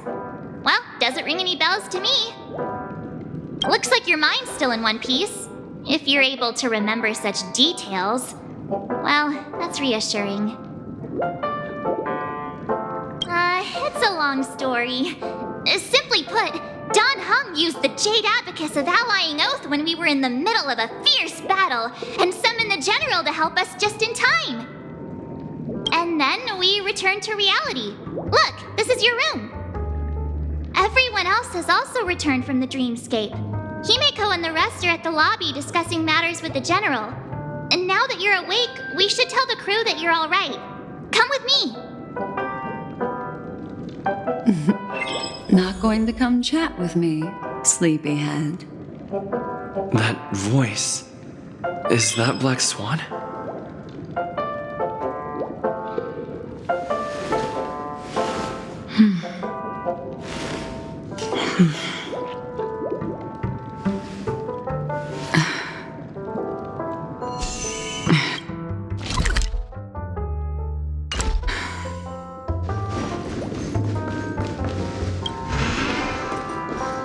Hey, where are you going? Hey, we meet again, sleepyhead. What's Miss Black Swan doing here? Nothing, Miss March. I noticed he was awake and wanted to check to see how he was doing. Though the strike from the general was timely, its destruction was also immense. When emanators collide, ordinary people inevitably suffer. But, luckily for them, the dreamscape is my home turf. Thankfully, I managed to get everyone out before the harmonious choir collapsed. Oh, so that's what happened. Thank you, Miss Black Swan. Don't mention it. After all, I wouldn't want to see such precious memories vanish. You're heading to see your friends, aren't you? Would it bother you if I walked with you for a short while? Of course not. But you're not planning on doing something like last time, are you? Why would you think that? I've never harbored any ill intentions. Well, not when you are around, anyway. Himeko and Mr. Yang are probably still busy. Let's go look for Don Hung first!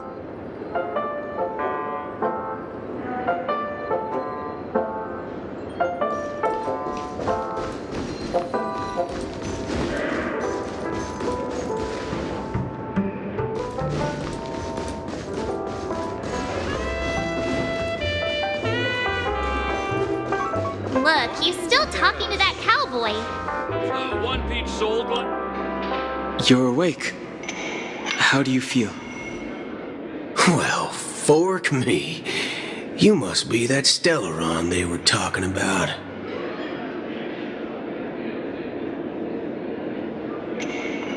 Don't worry. He's been up and about for a while now. But hey, Don Hung, why don't you introduce this cowboy to him first? Allow me to introduce him to you. This is Boot Hill, a Galaxy Ranger. During our pursuit of a certain person, we crossed paths and just so happened to uncover a shocking plot being concocted by Mr. Sunday. Which is why we sought you out, to help the Astral Express save the world together. No need for thanks. The Galaxy Ranger's principle is correct every injustice one sees. That's how you lot in the Xianzhou put it, right, Don Hung? More or less. Wait, hold on a sec. This is the first time I'm hearing about this certain person. Who are you chasing? And why would that lead you to the Express? Good question. It's, who was it again? Don Hung, do you remember? No, that ain't it. I just can't seem to recall. Weird. My neurochip hasn't registered any malfunctions. I can't seem to remember either. What's going on? Heck. Forget about it. If it slipped all our minds, reckon that person was just a minor scoundrel. Unimportant. Ain't gonna stop us from piecing together the story anyhow. Yes, when the dust settles, I'll just think of a way to recall it in the memory zone. Everyone, let's hurry up and look for Miss Himiko, shall we? He's now a minor star on Penacony, and the entire hotel's concerned about his well-being. You're right. Let's head to the lobby then.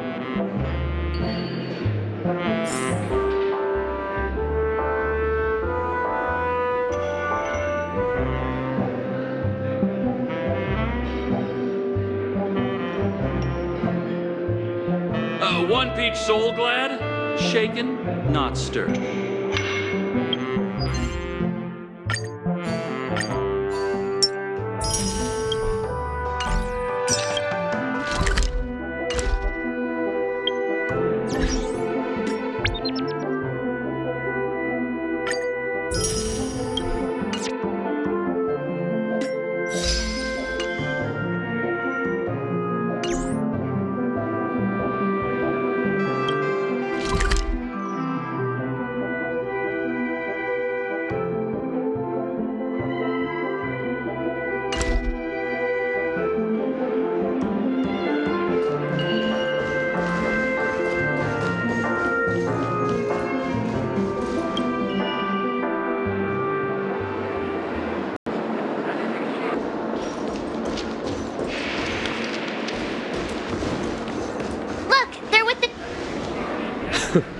That's all right. In these times of conflict, for the sake of utmost safety, It is only right that the Alliance steps forward to mediate on behalf of the Astral Express.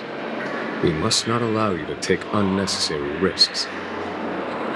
Furthermore, despite the IPC's eagerness for success, it prioritizes peace above all. And the family, trapped though it may be, professes a desire for harmony.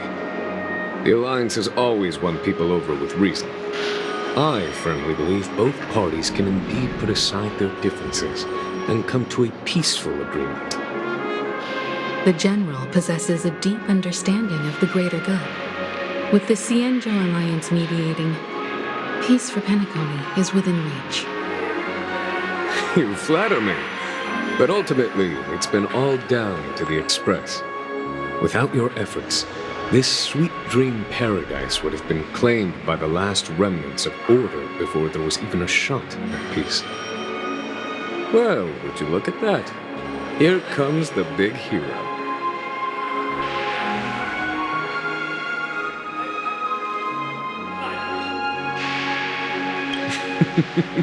Here's the galactic baseballer, the paragon of both heroism and humility. Are you okay? I heard you couldn't wake up. Are you feeling unwell? Don't worry, Mr. Yang. There is nothing wrong with him. He practically burned through a lifetime's worth of jokes on the way here. What about you, Mr. Yang? I heard that even Miss Robin wasn't spared. And that guy locked you both up. It's a long story. But at least Mr. Sunday took it easy on us. He used an ability called tuning to connect our consciousnesses with his. In other words, he imprisoned us within his consciousness. Thanks to General Jing Yuan's destruction of the Harmonious Choir, we were able to escape. He used that tuning on us too. Does that mean that we were almost imprisoned as well? I can confidently say now, he was truly after a fair fight with us. Had he wanted, he could have easily taken us down, without so much as lifting a finger. Speaking of the Oak family head, where is he now? It's complicated, but in a nutshell, he's now the former Oak family head. The IPC has named him the key figure in the family's Penacony split, citing a threat to cosmic peace. He must represent the family and answer for the unrest caused. His trial is set to take place at Pier Point. The family quickly labeled him and the remnants of the Order as enemies, declaring the turmoil an internal rebellion.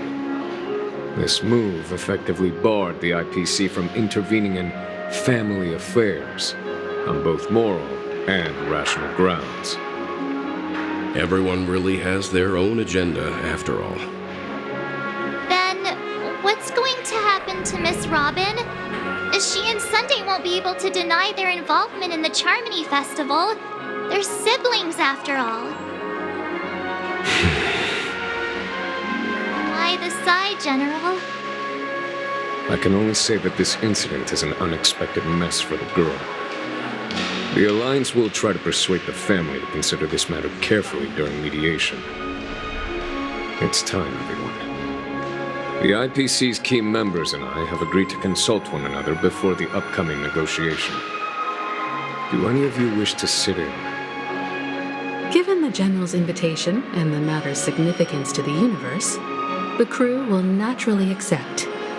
However, if the IPC has any reservations... Why, of course you're welcome. They've mentioned that your team is a trusted ally of the IPC in Penacony, so there's no reason not to welcome you. Besides, if there can be reliable observers from the Astral Express present, discussions will go more smoothly. So, what do you all think? Well then, we shall oblige. I'm kind of allergic to those types of situations. I think I'll just head back to my room and start packing. Not to worry. Himiko and I will take care of things.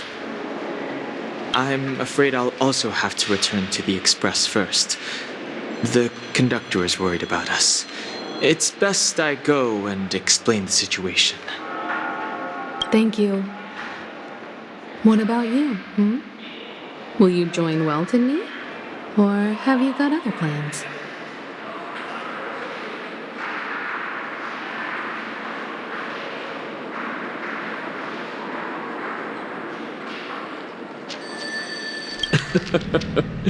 Good guess. Although I'm not too sure of the reason, the representatives from the IPC have insisted on his presence. Allow me to lead the way. Follow me, please. The negotiation will commence at the hotel lobby. Everyone, please follow me.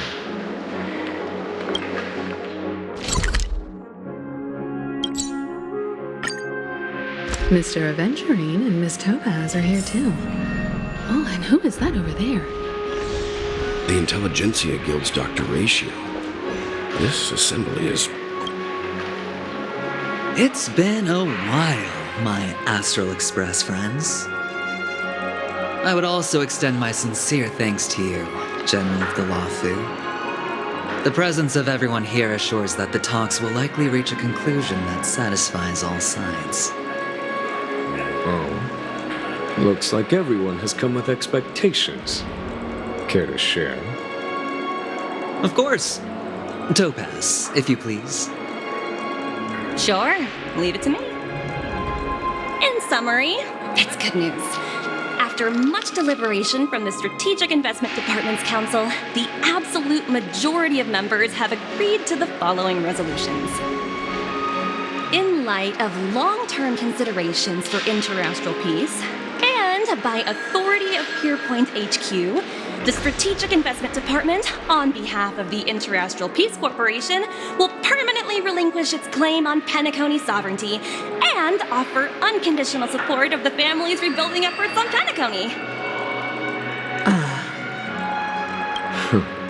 Now that's something. If that's what it takes to bring peace to the entire universe, it's a price I'll gladly pay. Has the IPC finished sharing all its thoughts? Then it's our turn. The Guild, much like the Genius Society, has taken a keen interest in the recent calamity in Penacony. Ultimately, both parties have agreed to a comprehensive collaboration, offering technical support for the reconstruction of Penacony. The floor is yours for the finer points, Mr. Screwlum. Enlighten us, please. Organic life's unrelenting search to understand the realm of inner spirituality is something I both admire and envy. Inorganic life has no mechanism to evoke dreams. But when my mechanical impulses are activated, my inspiration circuits will start to operate, and I will enter a state defined as imagination. Every time, within the realm of imagination, there emerges a fire from the shadows. It is warm, bright. I frequently ponder this flame might represent the essence of intelligence, a cluster of inspiration ignited by high temperatures. The future direction of the universe may well lie within it. Alas, they are nothing but projections of my thought system to me, desired, but unattainable. But after learning of Penacony's accomplishments, I have come to realize that the flame is not beyond my grasp. After deliberations with my partners, we have decided to defer the progress of the Simulated Universe project, and instead assist the Intelligentsia Guild as technological consultants in the research of the dreamscape and memory zone, so that these assets may be better used to serve humanity. Not only that, we've also established contact with the Garden of Recollection through the IPC, and they've pledged their support for our research endeavors. I'm truly happy for the Dream Chasers on Penacony. The cosmos's brightest and, let's admit, dimmer intellects are now at their service.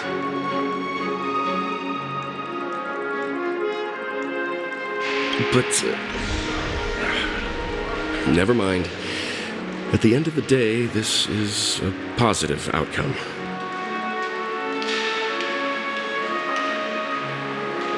No wonder everyone insisted that he be there. It heartens me to learn that everyone is willing to put aside their differences for Penacony's plight. I trust that everyone will surely reach consensus in the upcoming negotiations. Looks like Penacony's future is decided. I'm wondering, is there anything else the crew is concerned about? Peace is our greatest wish. Beyond that, we desire nothing else. Well, that's good. Now that everyone's minds are at ease, I shall take my leave. You may now depart with peace of mind. The Alliance will deal with all subsequent procedures. If that's the case, it appears that we have nothing else to worry about on Penacony. Looks like it's time for us to embark on a new voyage. Sounds good to me. You two head back to the Express first. I'll pick up March and deal with the checkout procedure. Oh, also, Miss Black Swan, you have a matter to discuss with me, yes? Nothing is... You've been with us this whole time, huh? In any case, he and I will be waiting for you in March on the Express. Let's go. Our time on Penacony has come to a fruitful end. Penacony's journey ends here. I guess it was pretty fruitful.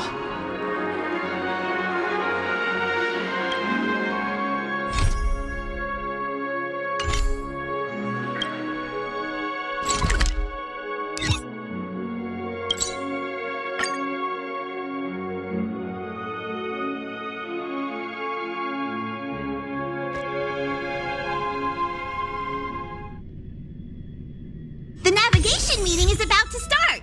We're all waiting for you. Ahem. Looks like everyone's present. Let the navigation meeting commence then. This a meeting to decide our next stop? How we doing this? A show of hands. Hold your horses, cowboy.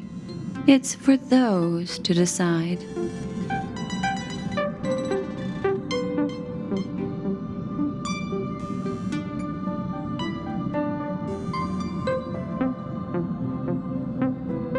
Allow me to explain. Mr. Boothill and Miss Black Swan submitted a request to temporarily travel with the Express for their own personal reasons. As you all may know, the Astral Express never declines any passenger whose heart yearns for the distant stars. Therefore, they will be traveling with us for a while until they reach their destinations. Whoa, the Express is going to be much livelier now. But, Miss Black Swan, you better not use your memo keeper abilities to pull any pranks. Understood, Miss March. I promise you, you'll never see me in your room while you're taking a break. Don't! You're freaking me out. All right. Now that everyone's met everyone, we can continue our navigation meeting. Firstly, Pom-Pom wishes to thank everyone. If it weren't for you all unearthing the truth about Penacony, Pom-Pom would have never known where Mikhail and the rest had gone. What they had to go through was regrettable, but I reckon they all fulfilled their wishes. And it was thanks to all of you. Thank you, everyone. Now then, we come to the crux of this navigation meeting. We must decide on the Express's next stop. Let me introduce our current options. The first choice is from Himiko, the oceanic planet of Lushaka, a planet composed entirely of water. Many aquatic races reside there. Of course, it's also the home planet of the venerable, nameless Mikhail. The second choice is the agate world Melustanen, suggested by Welt. It's famed as one of the initial sites of the Stellaron disaster, and the place where the beauty Idrilla ascended. Today, it's celebrated as a planet of undying allure.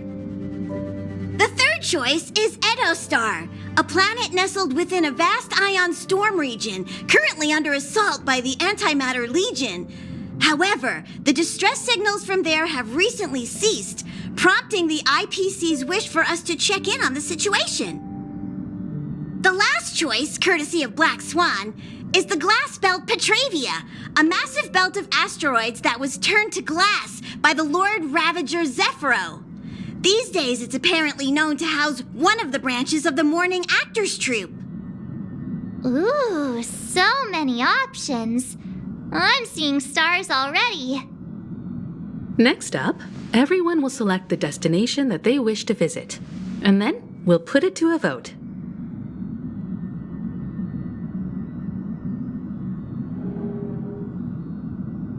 Little Misha and old Mikhail's homeland. Having been through so much in Penacony, as an aspiring nameless, I believe a visit to his homeworld is a must. Count me in.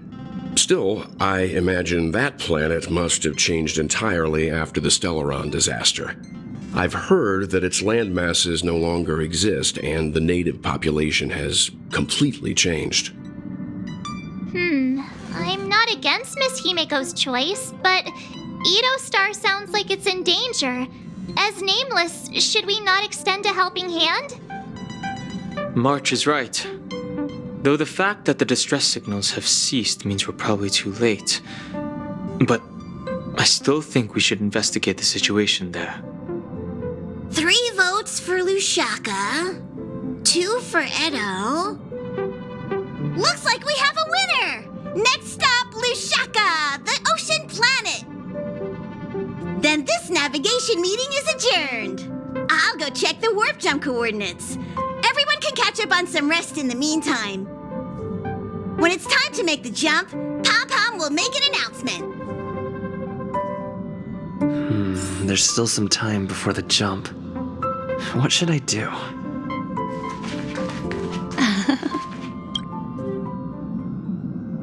Oh, you're here.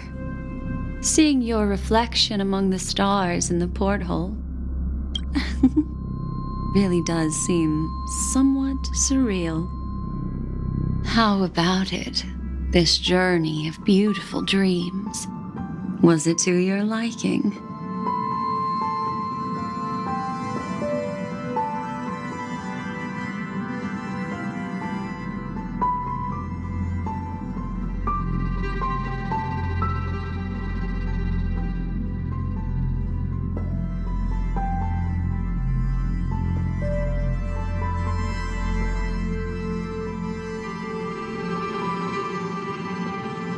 Oh, such elusive emotions.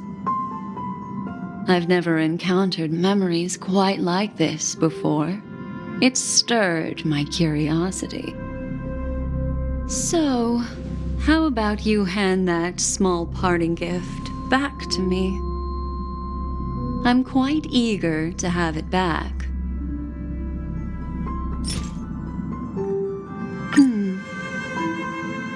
Oh? Never mind. I just stumbled upon a particularly fascinating spot in your memory. Before I explain, I would like to apologize to you.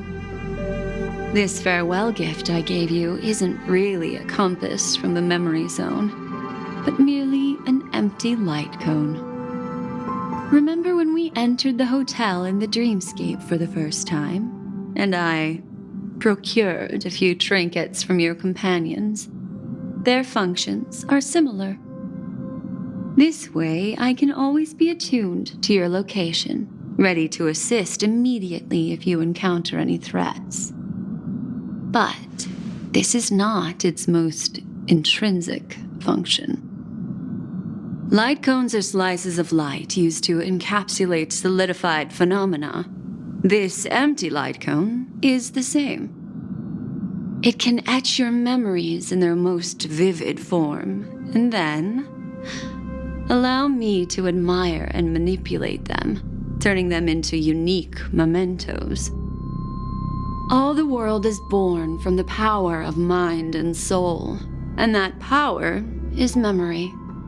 To prevent ourselves from being forgotten by the world, we must make the world remember us, or use our memories to recreate it. Life, seemingly vast, offers but a scant collection of impactful memories. Some joyful, some sorrowful, some light, some heavy. But you are different. Memory is a reflection of the future. Within that reflection, I see your unparalleled worth. You have the power to craft memories that can captivate the world. Your memory can illuminate the universe's future path. And that memory will be as scintillating as the star clusters you see in this porthole. Precisely. But do you know the deeper meaning behind it? The reason is simple. In this grandiose and ostentatious dream of the families, only you personally experienced the entire course. Patience, my friend. I will reveal the answer to you, but that time is not now. Turn around and take a look at your friends. Every one of them is reveling at the arrival of their next destination, all filled with hopes and expectations of their own present and future. Revealing everything at this moment would be a bit of a buzzkill, wouldn't it? I'm looking for an opportune time, a time when you're totally at ease. Perhaps when the night grows hazy and you're about to drift off would be the most opportune. How about one fine night? I will prepare the candles, aromatics, and even a cushy couch to create a cozy dreamland for you. And then I will tell you the answer in the form of a little bedtime story to lull you to sleep. Hi! Hello! Attention all passengers! The express is about to make the jump. Please be seated and hold on. It looks like we're finally about to set off. There are countless gleaming memories out there waiting for us. Why don't we just leave it at that for now? That's right. As a small token of compensation for playing that little trick on you with the empty light cone, I will gift you with some words. They hold great significance to me. Life is akin to a winding labyrinth where memories serve as our sole companions. You'll remember these words dearly, won't you? In the year 2158 of the Amber Era, the first year of the new epoch, the universe resumed its intended trajectory. The kindling of conspiracy smoldered in Penacony, the land of the dreams. Failing to erupt into a blaze, it instead flickered briefly on Klapoth's anvil, before vanishing in the blink of an eye.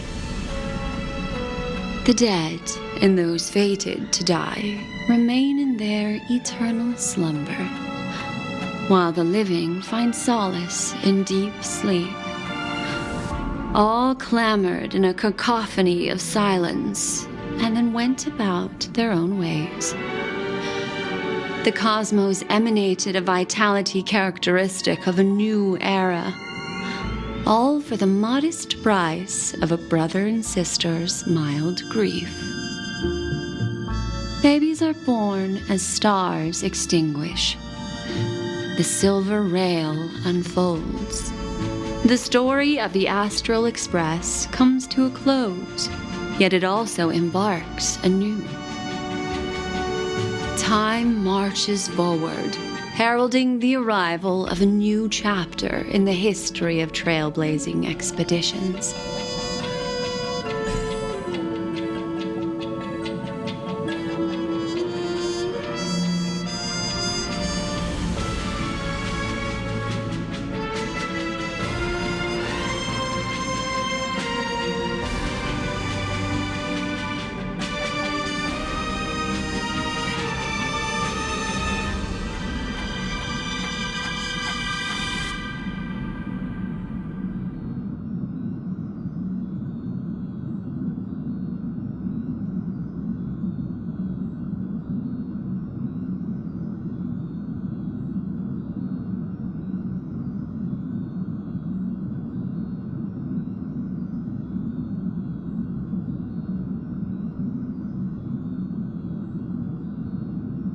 Countless shooting stars streak the sky tonight. If you can pick the right one, it will carry your wish to thousands of distant worlds. You're feeling very relaxed now, aren't you? So, then it's time to tell you a little bedtime story. Well, let's start with a conclusion. The crew was defeated in the battle against Sunday. Everyone in Penacony failed, and no one survived. But don't panic. The truth, as horrifying as it may be, is not yet irreversible. There's still a glimmer of hope, and that's why I'm here. Next, I'll use this empty light cone that carries all your memories to relive everything that happened before. And when this story reaches its end, I'm sure someone as clever as you will notice that. There's a major flaw in the story you have experienced, yet within that flaw lies a glimmer of hope. Are you ready for it? Do you remember everything? When the clock turned back, the Express started a warp jump, sending you to a strange dream. You were bewildered back then, and then a Galaxy Ranger named Acheron showed you a way out. When you arrived at the Reverie Hotel, you met the doorman Misha and had a confrontation with Aventurine, an IPC representative. Thankfully, Acheron appeared again and helped you. After that, you saved Firefly and explored Penacony together. During the tour, you ran into Sparkle disguised as Sampo and accidentally entered a child